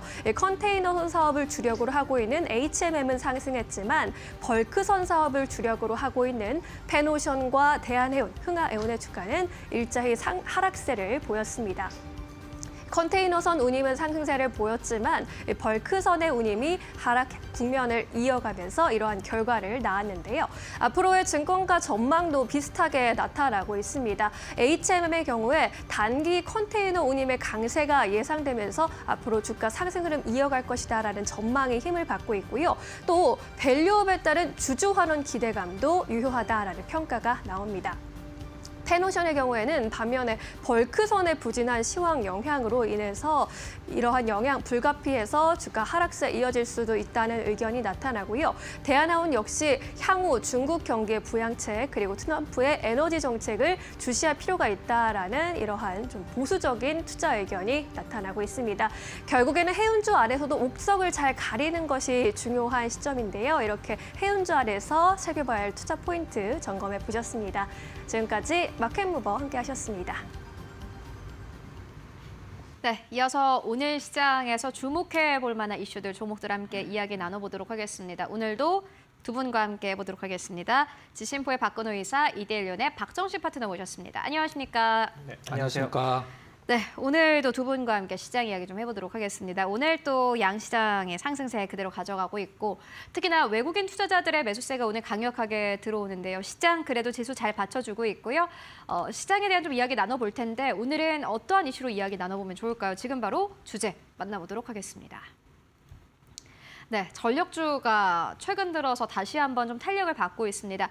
모멘텀도 있고 투자 심리도 괜찮은 상황인데 전력주가 앞으로 상승이 지속될 것이다 혹은 주가가 좀 부담이다라는 이 두 가지 선택지를 두고 좀 이야기 나눠보도록 하겠습니다. 또 지난해 사실 진짜 주인공은 또 전력주였기 때문에 이미 1년 동안 올랐던 업종이 테마가 올라갈 수 있을까 하는 그러한 또 생각도 들거든요. 두 가지 선택지 중에 이야기 들어보도록 하겠습니다. 먼저 이사님. 단답형으로 말씀을 드리고 자세한 얘기는 좀 이따 하도록 하겠습니다. 추세 추종으로 상승 여력은 좀 남아있다. 상승 여력 남아있다. 이렇게 말씀해 주셨습니다. 박정식 파트너님께서는요. 네, 뭐 상승 여력은 저도 있다고는 보는데 근데 주가 위치는 좀 부담이 되지 않을까라고 생각을 합니다. 주가는 부담이다. 이렇게 두 가지 선택지 두고 이야기 나눠보도록 하겠습니다. 상승이 좀 지속될 거다라고 박근호 이사님께서 이야기해 주셨는데 사실 또 이렇게도 생각을 해볼 수 있는 게 일단 전력주는 눈에 보이는 이슈가 너무 많습니다. 특히나 또 최근 한국 시장에서 잘 가려면 미국이라는 테마랑 좀 엮여야 되는데 그거랑 강력하게 엮인 쪽이 또 전력이고 실적에 대한 기대감도 나오는 쪽이고 또 투자 심리가 한 번 살아난 업종 같은 경우에는 쉽게 죽을 생각을 안 하는 게 최근 시장이거든요. 요 전력주 어떻게 보십니까? 지금 미국 얘기 정말 잘해주셨는데 우리가 보통 뭐 주가 흐름을 예상을 할 때 기준점으로 삼는 게 있잖아요. 만약에 예를 들어서 필라델피아 반도체 지수가 급등을 하면 우리나라 반도체 기업들도 따라서 오르는 이런 기준점이 있는데 미국 어차피 지금 미국 얘기를 하신 김에 더 말씀을 드리면 우리나라 지금 뭐 전력 기기들, 변압기나 이런 전선 관련주들 다 미국 모멘텀으로 실제적으로 올라가고 있는 거거든요. 근데 우리나라에 지금 거래되는 이제 상품이라고 해야 되겠죠. ETF 중에 미국 전력과 관련된 상위 20개 대표 기업들을 모아놓은 ETF가 있어요. 네. 일단 그 상품명을 좀 잠깐 설명을 드리면 이제 솔이라고 돼 있으니까 뭐 신한에서 운영을 하는 거겠죠. 솔 미국 AI 전력 인프라라는 이제 미국의 최상위 전력 회사들 20개만 모아놓은 그 ETF가 있는데 네. 그 ETF의 흐름이 꺾이기 전까지는 저는 우리나라에서 그 전력 관련주도 괜찮다라고 보거든요. 근데 그 ETF에 속해 있는 기업들 보면 대표적인 기업 한 두 개만 말씀드리면 제네럴 일렉트릭에서 이제 분사된 자회사인데 버노바라고 제네럴 일렉트릭 버노바라고 어떤 기업이냐면 미국의 이제 인프라 전력 인프라를 까는 기업이에요. 그 다음에 이튼이라고 미국의 우리나라 현대일렉 같은 변압기 관련 기업입니다. 이런 기업들이 딱 20개가 이제 들어있는 게 이 ETF인데 지금 화면에서 제가 좀 차트 띄워놨는데 요 흐름이 지금 꺾이기 전까지는 우리나라 변압기나 전선 관련주들 기업들이 추세가 전 같이 간다라고 보고 있거든요. 그래서 만약에 변압기나 전선 관련주들 갖고 계신 분 보면 제가 지금 화면에 띄워놓은 요 미국 AI 전력 인프라 ETF 요 흐름을 좀 참고를 해서 요게 특별히 꺾이지 않는다라고 하면은 추세 추정으로 같이 간다라고 보고 있거든요. 그래서 저는 그렇게 좀 말씀드리도록 하겠습니다. 그렇다면 보시는 기업이 있으실까 아니면 요 좀 ETF가 낫다고 보시는 걸까요? 일단 이 ETF를 사셔도 되고 어차피 이게 꺾이면 우리나라도 꺾이고 가장 중요한 건 우리나라 그래요? 기준에서는 대장주라고 할 수 있는 현대일렉이 너무 지금 주가가 견조해서 네. 나머지 이제 전선 기업들은 사실 좀 덜 올랐다라고 생각을 해요. 그래서 이제 투자자 분들마다 성향이 다른 거니까 대장인 뭐 현대일렉을 사겠다 하시는 분들도 계시고 나는 아니다 좀 덜 오른 눈높이를 맞춰줄 것을 기대를 해서 뭐 전선주를 사겠다 뭐 일장이 있다는 얘기는 합니다만은 저 같으면은 요거 살 것 같아요. 여기 거래량이 생각보다 굉장히 많거든요 ETF가. 알겠습니다. 솔 미국 AI 전력 인프라에 대한 의견 전해주셨는데 보니까 이 기업은 버티브 홀딩스를 비중 10%로 가지고 가고 있고 또 미국에서 굉장히 핫한 기업입니다. 컨스텔레이션 에너지를 비중으로 10%로 담고 있는 그러한 기업인데 한국의 전력주들의 경우에는 요 미국 AI 전력 인프라주가 꺾이기 전까지는 계속해서 갈 것이다라는 전망 전해주셨습니다. 실질적으로 이제 또 트럼프 당선자의 취임식도 앞두고 있는 상황이고 뭔가 또 인프라에 대한 이야기가 한 번쯤은 나올 때가 또 된 것 같은데 전력 인프라는 특히나 지금 교체 수요가 워낙 또 강한 부분이기 때문에 계속해서 주목을 해보시면 좋을 것 같습니다. 이어서 박정식 파트너님께서는 약간 좀 다른 의견이긴 합니다. 어떻게 보십니까? 네, 일단은 뭐 호재성 이슈는 좀 지속적으로 나오고 있는 것으로 일단 풀이가 됩니다. 전략기자재 수출이 4년 연속 현재 두 자릿대 증가율을 보이고 있는 상황인데요.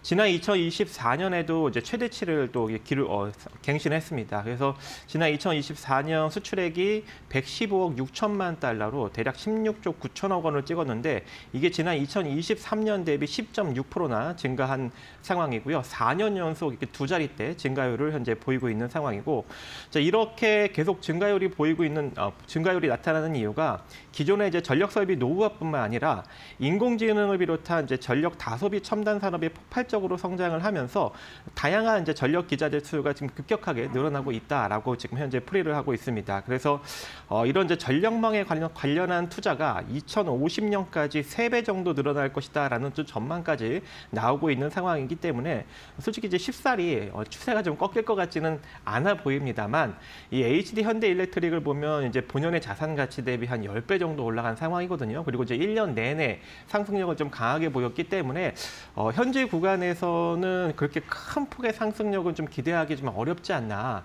그렇게 생각을 해서 일단 뭐 주가가 좀 부담이다 이렇게 이제 언급을 드렸고 또 최근에 이제 15일 날 보면은 이 캘리포니아에 산불이 크게 났죠 LA에.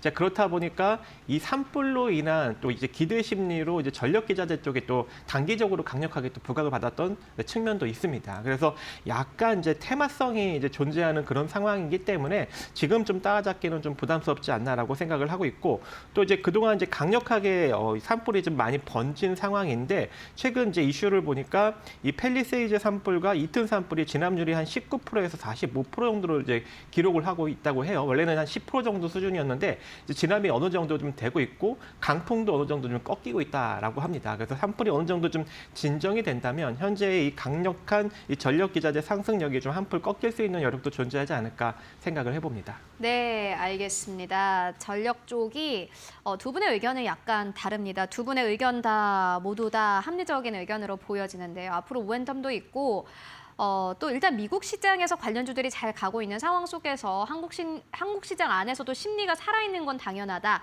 미국 시장 안에서 심리가 꺾이기 전까지는 계속해서 갈 것이다라는 의견이 있고요. 반대로 물론 상승 여력은 있겠지만은 지금 이 주가 수준은 부담이다. 올라가더라도 상승 룸은 얼마 남아있지 않다라는 의견까지 듣고 왔습니다. 두 가지 의견 모두 다 함께 참고해 보시면 좋을 것 같습니다. 그렇다면은 또 오늘 시장에서 주목할 만한 이슈들 어떤 것들이 있을까요? 이어서 신민영 앵커가 전해드립니다.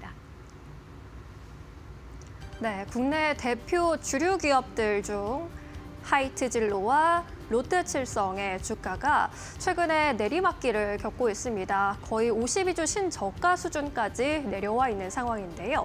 최대 성수기 중 하나인 연말연시의 주가 흐름으로는 다소 이례적입니다. 지난 연말에 있었던 비상계엄 사태 그리고 항공기 참사 사건 등으로 인해서 주류 소비가 급감한 가운데 실적에 대한 기대감이 꺾인 것이 이렇게 주가에 영향을 주고 있습니다. 하이트 진로에 대해서 롯데칠성에 대해서 한국투자증권은 4분기 매출과 영업이익이 컨센서스를 각각 6.2% 그리고 26%가량 하회할 것으로 전망을 했고요. 특히 비우호적인 소비 환경의 영향으로 주류 판매량이 감소하면서 매출액도 줄어들고 수익성도 감소했을 것으로 봤습니다. 목표 주가는 18만 원에서 15만 원으로 하향 조정했습니다. 대신증권은 롯데칠성에 대해서 소비 둔화가 지속되고 있고 또 제로 시장, 제로 칼로리 음료수 시장의 경쟁 심화로 인해서 음료의 매출 성장률이 둔화하고 있다고 평가를 했고요. 내수 회복 시점이 지연되고 있기 때문에 실적 추정치도 하향 조정했고요. 목표 주가 역시 하향 조정했습니다. 기존의 17만 원에서 15만 원으로 내려잡았습니다. IM증권의 경우에도 계속되고 있는 경기 침체로 기인한 시장 축소와 비수기 도래에 따라서 고정비의 부담이 예상된다라고 봤고요. 특히 주류의 경우에는 기저휴가와 주요 제품의 성장에도 불구하고 이익 개선 폭이 제한적일 것이라고 전망을 하면서 목표 주가 18만 원으로 또 하향하기도 했습니다. 하이트 진로의 경우에는 주류 판매 비중이 더 높기 때문에 주가 최근에 더 하락폭이 컸는데요. IBK투자증권에서는 단기적인 주가 반등의 모멘텀이 부족하다고 봤습니다. 가격 인상 효과가 사라진 가운데 국내 주류 시장의 침체 흐름이 장시간 이어지고 있기 때문에 올 한 해 판매 실적의 개선이 쉽지 않을 것이다라는 의견이었고요. 낮아진 성장 기대감과 업종 밸류에이션을 반영하면서 목표 주가를 27,000원에서 25,000원으로 내려잡았습니다. 다만 이번 4분기 실적에 대해서는 영업이익과 실적 모두 컨센서스에 부합할 것이라는 전망을 내놓기도 했습니다. 그렇다면 앞으로 향후는 어떤 전략으로 좀 돌파구를 마련해 가야 할까요? 일단 이 두 기업은 해법을 수출로 바라보고 있습니다.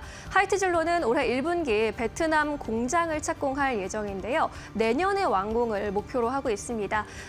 IBK투자증권에서는 2021년을 저점으로 소주 수출 반등세가 이어지고 있는 상황이고 베트남 소주의 공장 완공 이후 해외 소주 판매 실적 확대가 여지가 있다라고 평가하기도 했습니다. 롯데칠성도 역시 소주 수출에 주력하고 있는데요.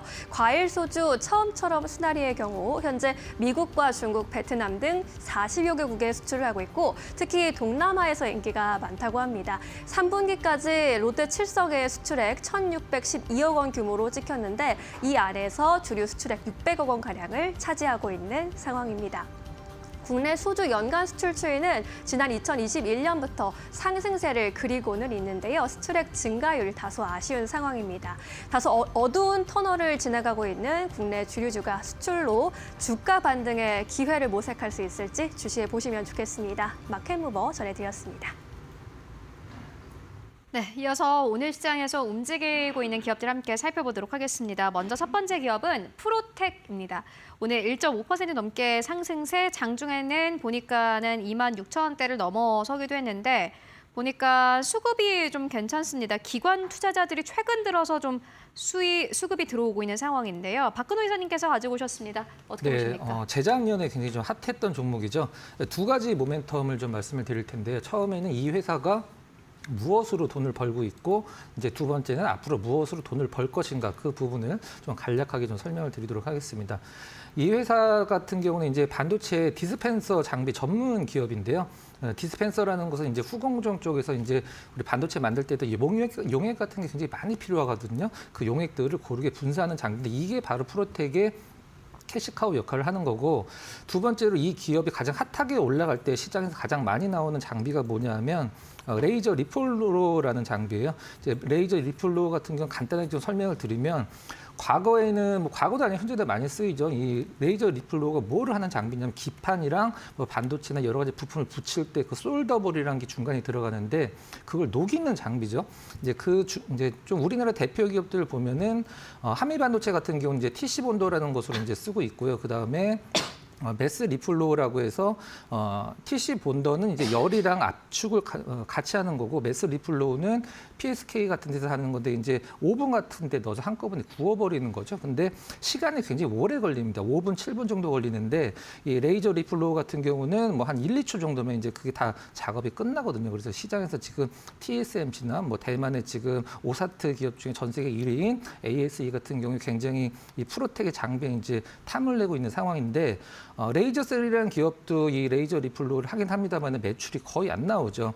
23년도에 이 프로텍의 시장에서 가장 큰 관심을 받았던 게 왜 받았냐면, 대만의 이제 그 오사트 전문 기업이랑 같이 개발을 했는데 이게 이제 풀렸죠. 풀려서 다른 쪽에 팔려고 해도 못 팔았는데 계약이 풀렸기 때문에 TSMC 같은 데서도 이 프로텍에 찾아와서 우리 니네 레이저 리플로 장비 좀 줘 했는데 못 팔았어요. 계약이 있기 때문에, 그 계약이 풀렸기 때문에 시장에서 이제 본격적으로 이제 쓰이기 시작할 것이다라고 이제 생각을 하시면 될 것 같아요. 자, 작년 같은 경우에 주가가 뭐 다른 반도체 기업들과 마찬가지로 굉장히 많이 떨어졌습니다. 근데 그 중에 이슈가 하나가 있었어요.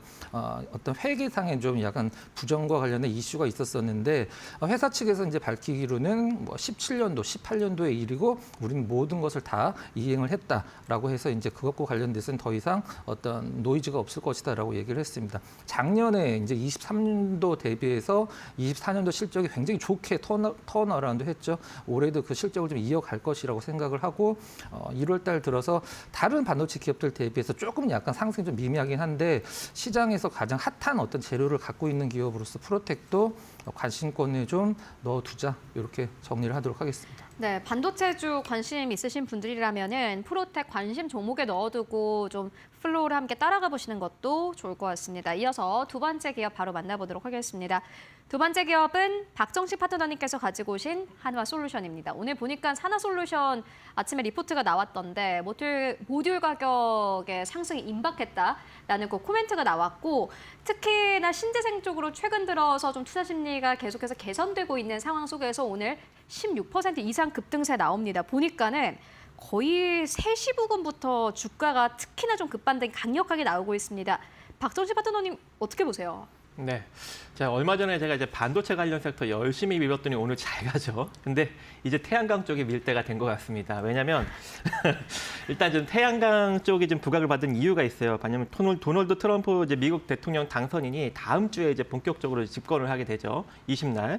자, 그렇기 때문에 이제 이 당선인이 미는 사업이 이제 올라갈 수밖에 없는 상황인데, 후보 시절에 태양광은 멋진 산업이다. 그리고 확대를 멈추지 않을 것이다라고 언급한 측면이 있고, 또 이제 지난 8일 날 자택 기자회견에서 풍력 발전은 쓰레기다라고 이제 언급을 했습니다. 그래서 풍력 발전보다는 이제 태양광 쪽에 이제 부각을 받을 수 있는 여력이 존재하고, 또 1월 1일 날부터 이제 중국산 제품에 관세를 몰리기 시작했기 때문에 이제 중국산 모듈을 이제 쉽사리 가져오기가 어려운 상황이기 때문에 자국에서 생산한 모듈을 쓸 수밖에 없는 그런 상황이고, 그래서 이제 미국에 올인을 하고 있는 한화솔루션하고 이 OCI가 부각을 받을 수밖에 없는 이제 그런 상황이 돼버렸다, 이렇게 지금 보여집니다. 그래서 이제 한화솔루션 같은 경우에는 일단 이 하나 큐셀로 통해서 이제 미국의 이제 생산 기지를 이제 솔라 허브로 이제 구축을 하고 있는 그런 상황이죠. 그래서 이제 본격적으로 올해부터 이제 가동을 하게 된다면 상당한 이제 여러 가지 이제 한마디로 올해부터 본격적으로 이 태양광 쪽 사업이 흑자를 기록할 수 있는 가능성이 매우 높은 그런 상황이고, 또 거기다가 이제 여러 가지 이제 세제 혜택도 받게 됩니다.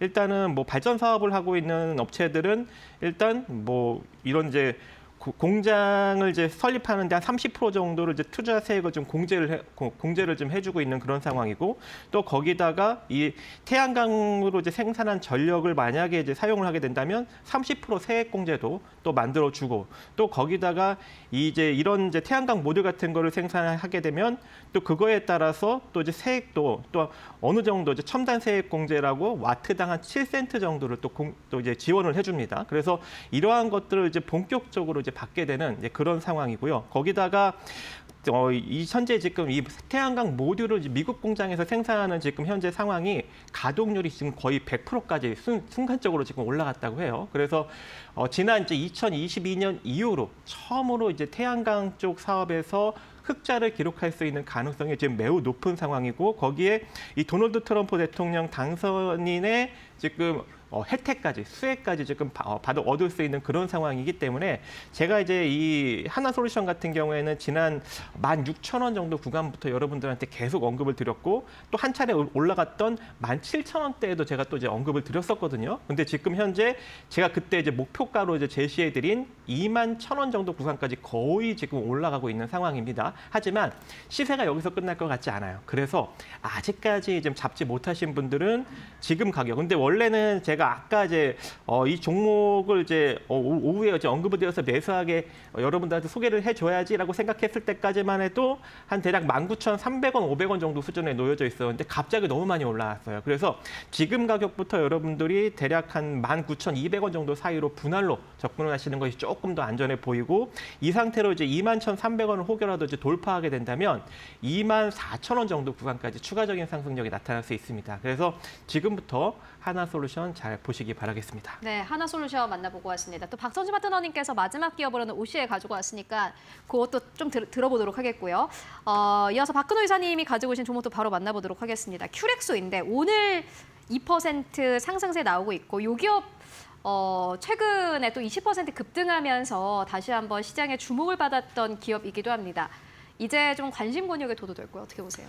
네, 우리나라에 상장된 로봇 기업이 총 18개 정도 되는데 실질적으로 영업이익은 둘째치고 매출이 늘어나는 기업은 정말 손에 꼽기도 힘들 정도로 한 2-3개 정도밖에 안 되는데 그중에서 가장 영업이익은 좀 약간 아직은 좀 미진하지만 매출은 가장 눈에 띄게 늘어나는 기업이다라고 보시면 될 것 같고요. 사업이 3개가 있습니다. 의료 로봇, 그다음에 임플란트, 식품, 원료 수입 사업인데 임플란트 같은 경우는 우리가 이제 이에다 하는 임플란트가 아니라 이제 인공 관절이나 척추에 받는 그런 부품들을 얘기를 하는 겁니다. 작년에 실적이 굉장히 좀 안 좋았었죠. 역성장을 했는데 올해 이제 의료 로봇 관련돼서 회사가 이제 밝히기로는 작년 대비해서 한 150% 정도 성장을 할 것이다라고 굉장히 좀 과감하게 어떤 그 포부를 좀 밝히고 있는 상황입니다. 일단 뭐 여러 가지 이벤트가 있긴 합니다만은 척추, 관절 2개만 보면 되는데요. 척추는 미국에서 FDA 승인을 받았고 이번에 관절 부분을 올해 이제 승인을 기대를 하고 있는 상황입니다. 큐렉소 같은 경우는 고점에서 많이 밀렸고 요즘 로봇주들이 좀 시장에 관심을 다시 받고 있으니까 큐렉소도 한번 좀 살펴보자 이렇게 좀 말씀드리도록 하겠습니다. 네, 큐렉소도 역시나 관심 권역에 두자라는 의견 듣고 왔습니다. 이어서 마지막 기업 만나보도록 하겠습니다.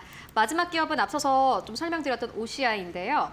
박선주 파트너님께서 2개의 기업을 모두 다 가지고 오셨어요. 이 기업 투자 포인트 들어보도록 하겠습니다. 네. 지금 잘 가고 있기 때문에 지금부터 여러분들이 분할로 좀 잘 모아가시면 좋을 것 같고 뭐 이제 기업 설명은 여러분들이 좀 밴드에 오셔서 보시면 될 것 같고요. 내려왔을 때 지금 한 67,000원 정도 자리까지 분할로 한번 모아가서 접근을 하시고 1차적 목표가는 77,000원, 돌파 시에는 85,000원 정도 자리까지 상승력을 한번 바라보시기 바라겠습니다. OCI 만나보고 왔습니다. 시간이 약간 짧은 게 아쉽습니다. 네, 지금까지 박근호 이사님 그리고 박정식 파트너와 함께 이야기 나눠봤습니다. 말씀 고맙습니다.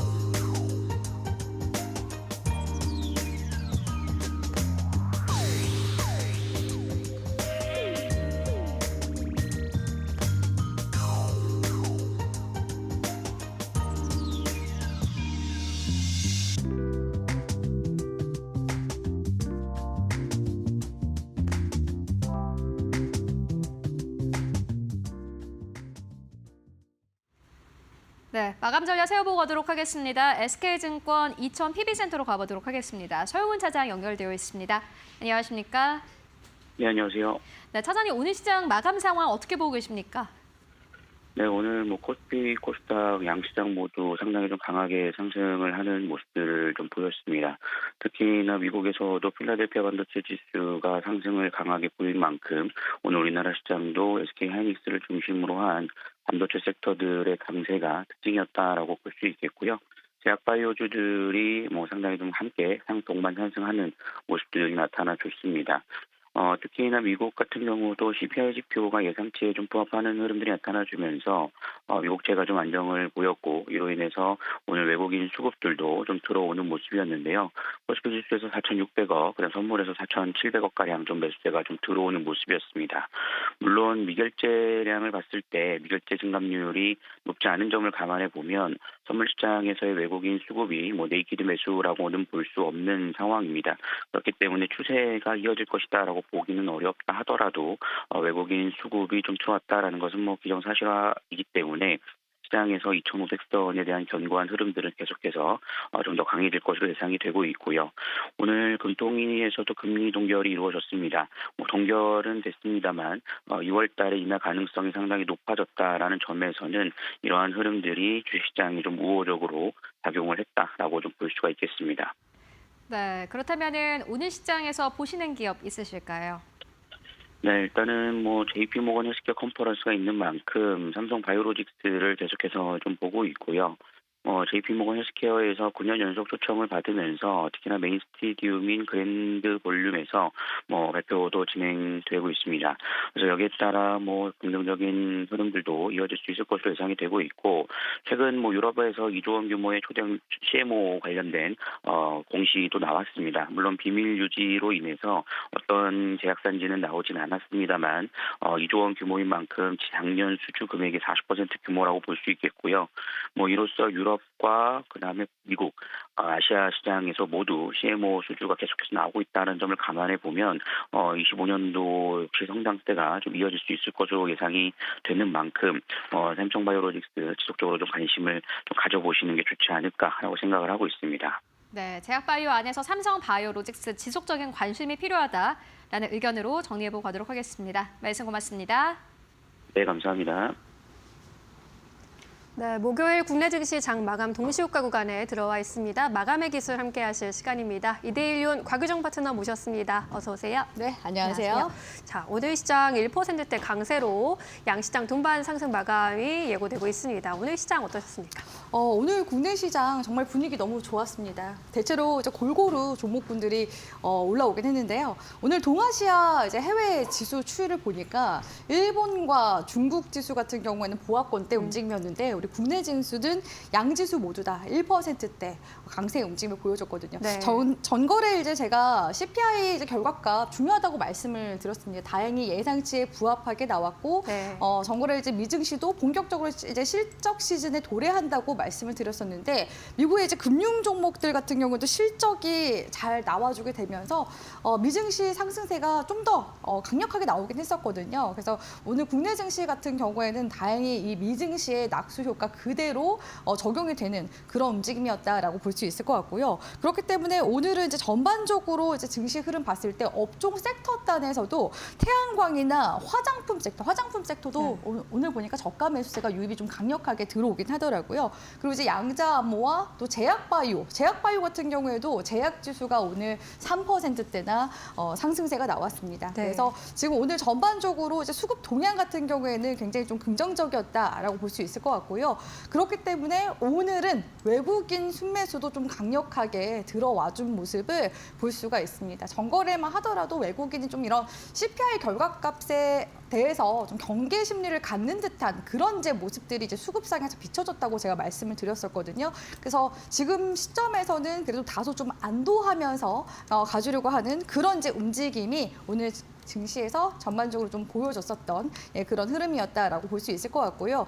제가 이렇게 시장이 이제 올라오면은 종목들 단에서도 그리고 업종 단에서도 순환매가 나와주게 될 가능성이 높다고 말씀을 드렸습니다. 그중 이제 한 섹터가 화장품 섹터라고 볼 수 있을 것 같은데요. 화장품 섹터가 이제 지난 3분기 딱 실적 발표 시즌을 기점으로 해서 약세 움직임이 나오기 시작해서 이어서 그 트럼프 당선이 또 당선되면서 이 관세 부과에 대한 또 부담감까지 더해지면서 주가 하락이 좀 강하게 나왔었거든요. 근데 최근에 증권가 쪽에서 나온 또 리포트들을 보니까요. 화장품 섹터가 이제 실물로 봤을 때는 사실 그 수출 쪽에서 흑자 모멘텀을 굉장히 좀 많이 냈었던 그런 이제 섹터이기도 하고 네. 올해까지도 그 흑자 기조가 이어질 것으로 지금 기대가 되고 있습니다. 그렇기 때문에 조선 섹터처럼 이 화장품 섹터가 제2의 조선 섹터가 될 것이다. 라는 라는 그런 지금 전망들도 있는 그런 상황이기 때문에 오늘은 좀 저가 매수세가 좀 화끈하게 들어와준 그런 모습이었고요. 네. 전반적으로 이제 종목들 흐름 봤을 때도 고르게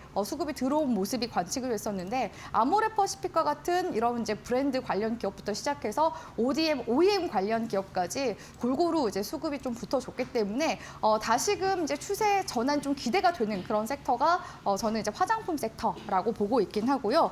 그리고 오늘 이제 양자암호 쪽 같은 경우에는 전거래 이제 미증시에서도 이 양자암호 섹터가 반등이 나오면서 우리 국내 증시도 반등이 좀 일부 나와주는 모습인데 아무래도 좀 그 양자암호 섹터도 시장에서 급등량이 좀 강하게 나오는 만큼 오히려 저는 이 양자암호 섹터에 대해서는 조금 주의하시면서 트레이딩 관점에서 대응하시라는 그런 조언도 같이 함께 드리도록 하겠습니다. 네, 너무 이제 CEO의 발언에 따라서 흔들리는 모습을 보이고 있기 때문에 조금은 주의하셔야 한다라는 의견이었습니다.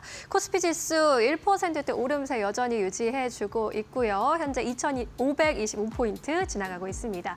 코스닥 역시 1.7% 오른 723.87포인트에서 마감 기다리고 있고요. 코스피 200 역시 1.3%대 강세 시연해주고 있습니다. 거래소에서 어제 모처럼 돌아와줬던 외국인 오늘은 더욱더 강한 매수 수급이 들어왔습니다. 외국인이 4,600억 원의 매수 우위, 개인과 기관의 동반 매도 우위 나타났는데 기관은 소폭의 매도 우위였고 개인이 5천억 원 이상 팔아치웠습니다. 우리 시장 이렇게 해서 마감해 보도록 하겠습니다.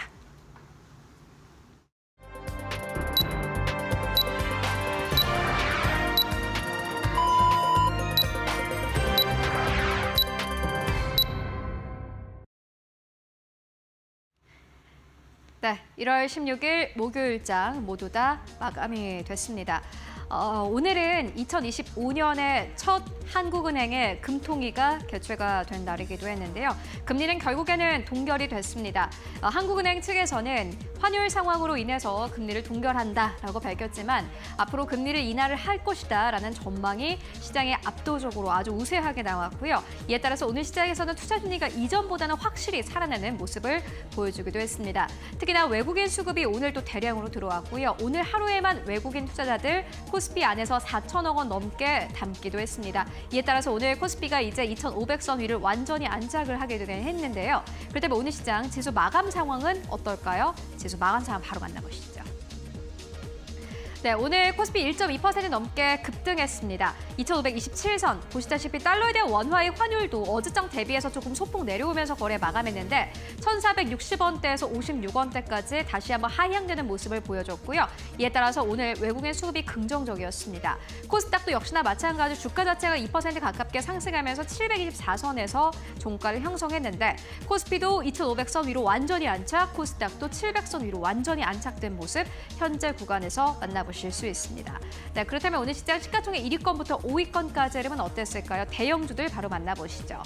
네, 오늘 코스피가 이렇게 올라갈 수 있었던 것은 결국에는 반도체의 힘이었습니다. SK하이닉스가 오늘 다시 한번 반발 매수세 강력하게 들어왔고요. 외국인들의 수급이 사실상 거의 SK하이닉스에 집중이 됐습니다. 오늘 6% 가깝게 급등세, 20만 원은 물론이고 오늘 21만 원대를 넘어서면서 종가를 형성을 했습니다. 마감가를 기준으로 했을 때도 21만 원대를 넘어선 것은 이렇게 1월 들어서는 처음이고요. 삼성전자도 오늘 1% 상승세 54,300원대에서 종가 형성했습니다. 다만 삼성전자랑 SK하이닉스 비교를 해보시면은 SK하이닉스 상승 탄력은 오늘 강력하게 나왔지만 삼성전자는 그 외에는 미치지 못했다라는 것을 주가를 확인하실 수 있고요. LG엔솔 강보합권, 삼성바이오로직스 2% 넘게 강세 탄력 보였습니다. 계속해서 조용히 강한 흐름을 보여주고 있는데 종가는 104만 원대에서 형성됐고요. 현대차 오늘 0.6% 하락하면서 거래 마감했습니다. 다음 기업들 만나보시죠. 기아 강보합권이고요. 셀트리온 0.7% 상승세, 우선주 0.1% 강보합권, KB금융 0.5% 넘게 상승하면서 9만 400원대에서 종가 형성했습니다. 네이버는 20만 6,500원대, 오늘 1위권부터 10위권까지 봤을 때 SK하이닉스랑 삼성바이오로직스 제외하고는 사실 이렇다 할 상승 탄력을 보여준 기업은 거의 없다시피 합니다. 그렇다면 코스닥 쪽은 어떨까요? 코스닥 시가총액 상위 기업들 만나보시죠. 네, 오늘 코스닥은 1위권부터 5위권까지 봤을 때 알테오젠 3% 가깝게 급등세, HLB 5.7% 급등세, 레인보우 로보틱스 3.5% 넘게 급등하면서 거래 마감했고요. 에코프로 BM과 에코프로는 장 초반은 강했지만 결국에는 상승폭을 어느 정도 반납하면서 종가 형성했습니다. 이어서 다음 기업들 함께 만나보시죠.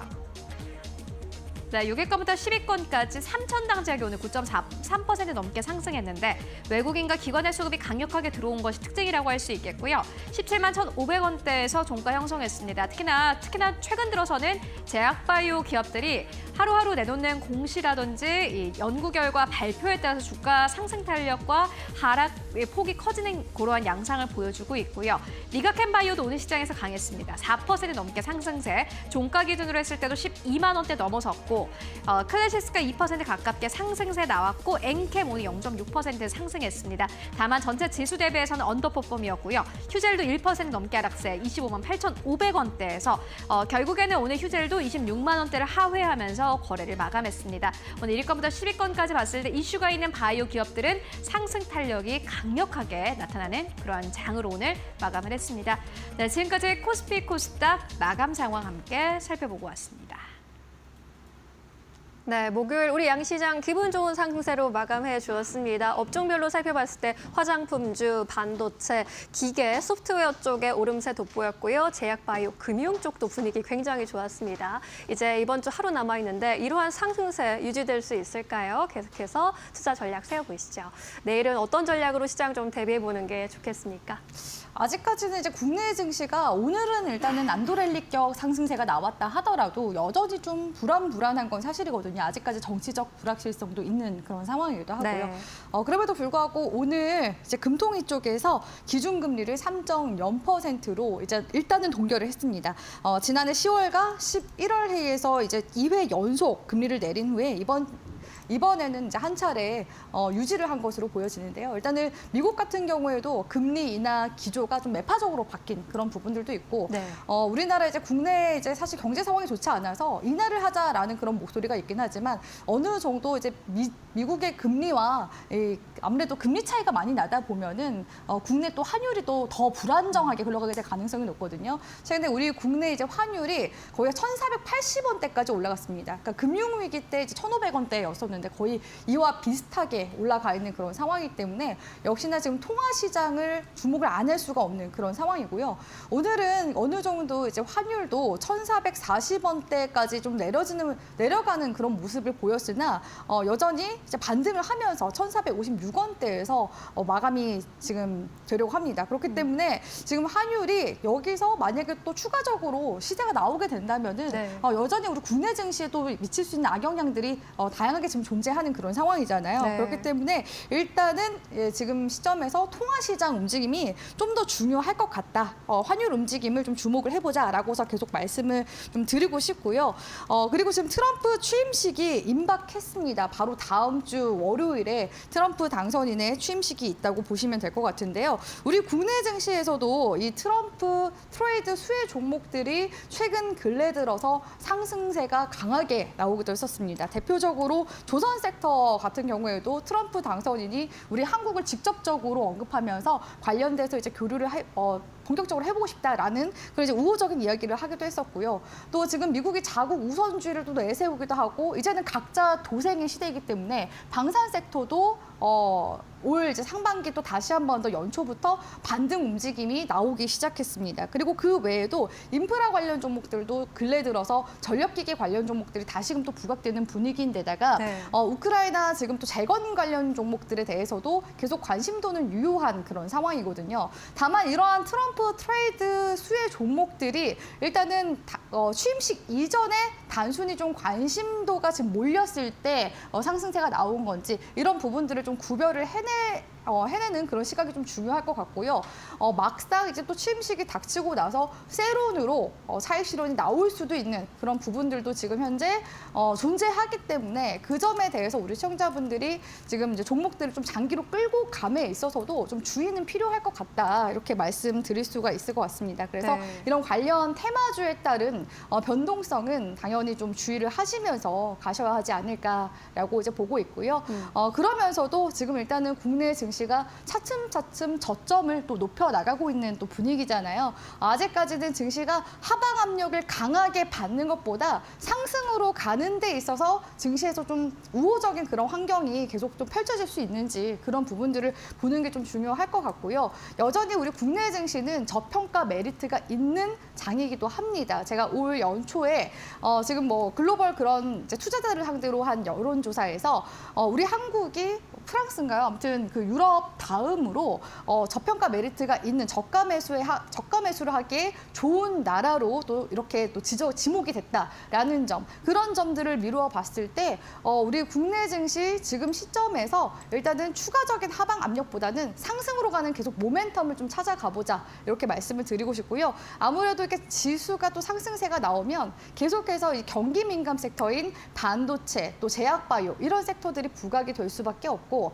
다음 주 같은 경우에는 또 테슬라의 실적 발표가 있습니다. 그러면은 지금 또 억눌려 있었던 2차 전지나 자동차 관련 종목들도 계속해서 기지개를 켜게 될 가능성이 높거든요. 그래서 이쪽 이제 관련 섹터들 그 지수가 올라갈 때마다 또 같이 함께 동반해서 움직이는 그런 경향을 보이는 업종 섹터들이니까 계속해서 주목을 하시라고 조언을 드리도록 하겠습니다. 네, 오늘 일본, 중국, 아시아 증시도 동반 상승세를 보여주고는 있지만 우리 증시의 상승세가 좀 돋보이는 하루였습니다. 국내 증시 흐름에 앞으로도 무엇보다 더 중요할 것으로 보이는 환율 계속해서 좀 움직임은 주목해 보셔야 할 것 같고요. 또 트럼프 취임식 이후에 차익 실현 매물이 나타날 수 있다라는 점은 또 가능성 배제할 수 없을 것 같습니다. 여전히 저평가 메리트로 상승 재료를 품고 있는 우리 시장이라는 점 잘 착안해 보시면서 종목 잘 선별해 보셔야 할 것 같은데요. 시초가 공략주 내일장에서는 어떤 종목 좀 준비하고 계실까요? 네, 저는 일단 로봇 관련주 주목을 하고 있는데요. 오늘은 엔젤 로보틱스를 가지고 왔습니다. 네. 웨어러블 로봇을 만드는 기업인데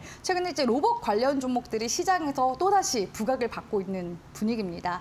12월 30일 삼성전자가 레인보우 로보틱스의 콜옵션을 행사하게 되면서 이제는 레인보우 로보틱스가 삼성의 자회사로 이제 편입이 될 거라는 그런 관련 기대감과 함께 레인보우 로보틱스가 삼성 로보틱스로 이제 사명 변경까지 갈 수 있다는 그런 이제 기대감들이 키워지게 되면서 레인보우 로보틱스가 점상으로 한번 주가가 날아갔었고 그 상태로 지금 빠지고 있지는 않거든요. 그렇기 때문에 아직까지는 이런 로봇 섹터에 대한 관련 기대감이 전반적으로 지금 업종 섹터단에 들어와준 그런 상황이라고 볼 수 있을 것 같고요. 사실 지금은 삼성전자뿐만 아니라 우리 국내 굴지 대기업들이 다 로봇 산업에 주목을 하고 있는 분위기입니다. 그러다 보니까 현대차 쪽에서도 기존의 보스턴 다이내믹스를 인수를 하기도 했었고요. LG전자 같은 경우에는 이미 선제적으로 2017년도부터 로보스타나 로보티즈 그리고 엔젤 로보틱스에도 투자를 단행한 그런 LG. 이력을 가지고 있습니다. 네. 그래서 이렇게 지분을 가지고 있는 대기업이 이렇게 또 추가적으로 지분을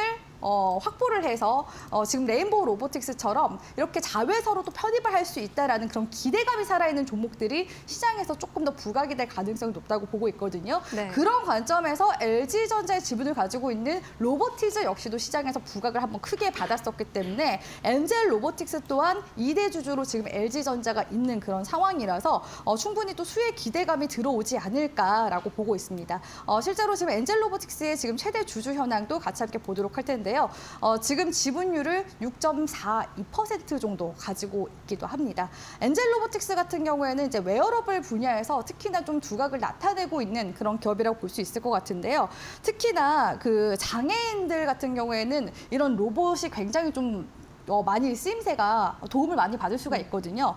예를 들어서 지금 엔젤 로보틱스에서 만든 로봇 중에서 그 하반신 장애인들을 위한 그런 이제 웨어러블 로봇을 만들었는데 기존에는 이런 이제 그 하반신 장애인들을 위한 웨어러블 로봇이 벗고 입는 게 너무 불편했습니다. 그래서 기존에는 타인의 그런 도움을 받아야지 그 옷을 입을 수가 있는, 로봇 옷을 입을 수가 있는 그런 단계였었는데 네. 이 엔젤 로보틱스에서 만든 이 웨어러블 로봇 같은 경우에는요, 알아서 정말 이제 자율주행처럼 다가와서 바로 앞에서 멈춰서 전면으로 입을 수 있게끔 정말 아이언맨처럼 전면으로 입을 수 있는 그런 지금 로봇이기 때문에 시장에서 계속 좀 주목을 하고 있는 상황이고요. 네. 걷는 속도 또한 사람과 마찬가지로 일반적인 사람이 걷는 그런 이제 속도로 맞춰서 걸을 수가 있기 때문에 지금 현재 시장에서 나온 하반신 장애인들을 위한 그런 웨어러블 로봇 중에서는 굉장히 정교하다라는 그런 평가를 받고 있는 그런 로봇이기도 합니다.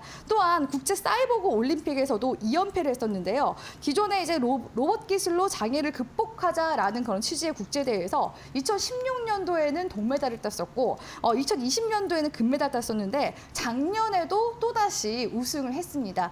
이런 이제 국제 사이보그 올림픽 같은 경우에는 26개 국가에서 무려 이제 71개 팀이 참여를 했는데요. 그중에서도 이 지금 엔젤 로보틱스가 기술력이 굉장히 우위에 있다라는 것을 증명해냈다라는 점에 대해서 굉장히 좀 긍정적인 측면들이 많기 때문에 이런 앞으로의 웨어러블 시장의 또 성장세를 고려해 본다면 엔젤 로보틱스도 충분히 지금 시장에서 부각을 받을 수 있는 그런 종목이라고 보고 있고요.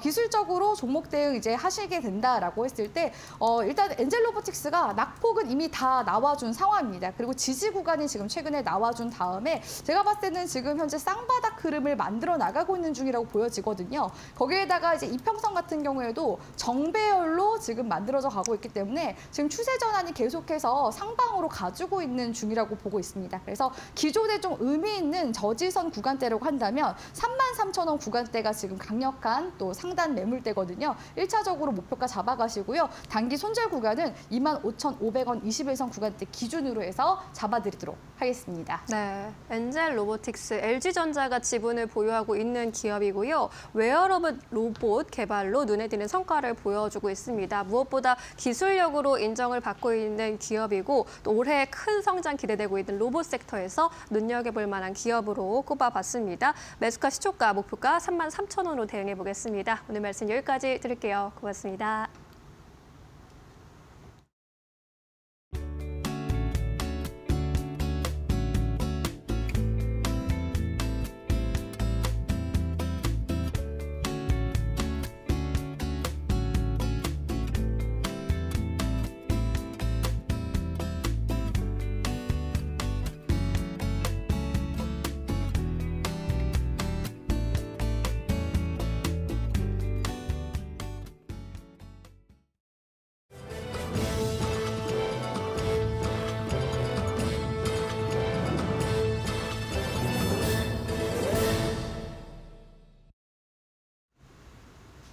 계속해서 이데일리 TV 뉴스 전해드립니다.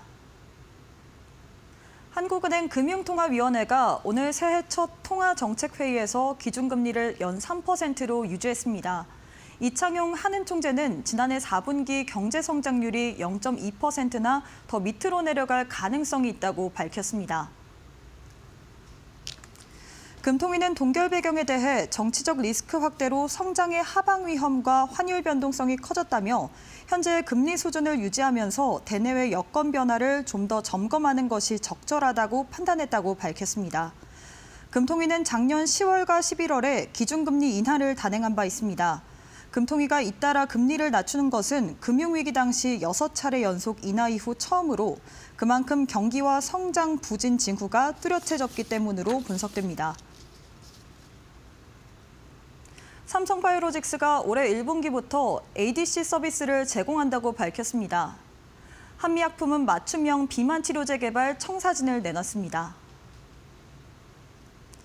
현지 시간으로 15일 정영남 삼성바이오로직스 ADC 개발팀장은 미국 샌프란시스코에서 개막한 JP모건 헬스케어 컨퍼런스 기간에 진행한 간담회에서 이 같은 계획을 전했습니다.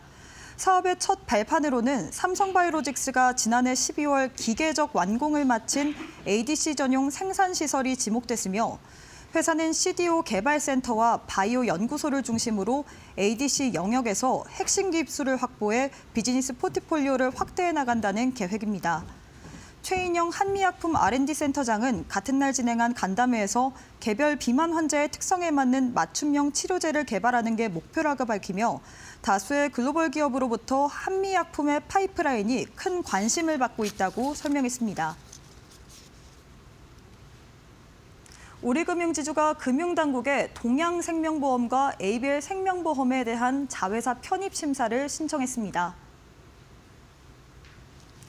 인수승인 여부는 금융감독원 편입 심사를 거친 후 금융위원회 전체 회의에서 의결될 예정입니다. 우리금융은 동양생명지분 75.34%를 1조 2,840억 원에, ABL 생명지분 100%를 2,654억 원에 각각 인수하기로 했습니다. 우리금융은 비은행 부분 강화를 통해 90%에 달하는 은행 수익 의존도가 80%로 줄어들 것으로 예상했습니다. 세계 전기차 판매량 1위 업체인 BYD가 오늘 인천 중구 상상 플랫폼에서 준중형 전기 SUV 아토3를 선보였습니다. 아토3는 지난 2022년 출시 이래 글로벌 시장에서 100만 대 이상 판매된 모델입니다. BYD의 LFP 기반 블레이드 배터리를 사용해 1회 충전 시 복합 기준 321km 주행이 가능합니다. 기본 트림은 3,150만 원이며 고급형 트림은 아토3 플러스는 3,330만 원입니다. 회사는 정부의 전기차 보조금을 지원받으면 실구매 가격은 2천만 원대로 내려갈 것으로 기대했습니다. BYD 코리아는 아토3 외에도 올해 중형 전기 세단 실과 중형 전기 SUV 실아이언도 출시할 예정입니다. 지금까지 이데일리 TV 뉴스 전해드렸습니다.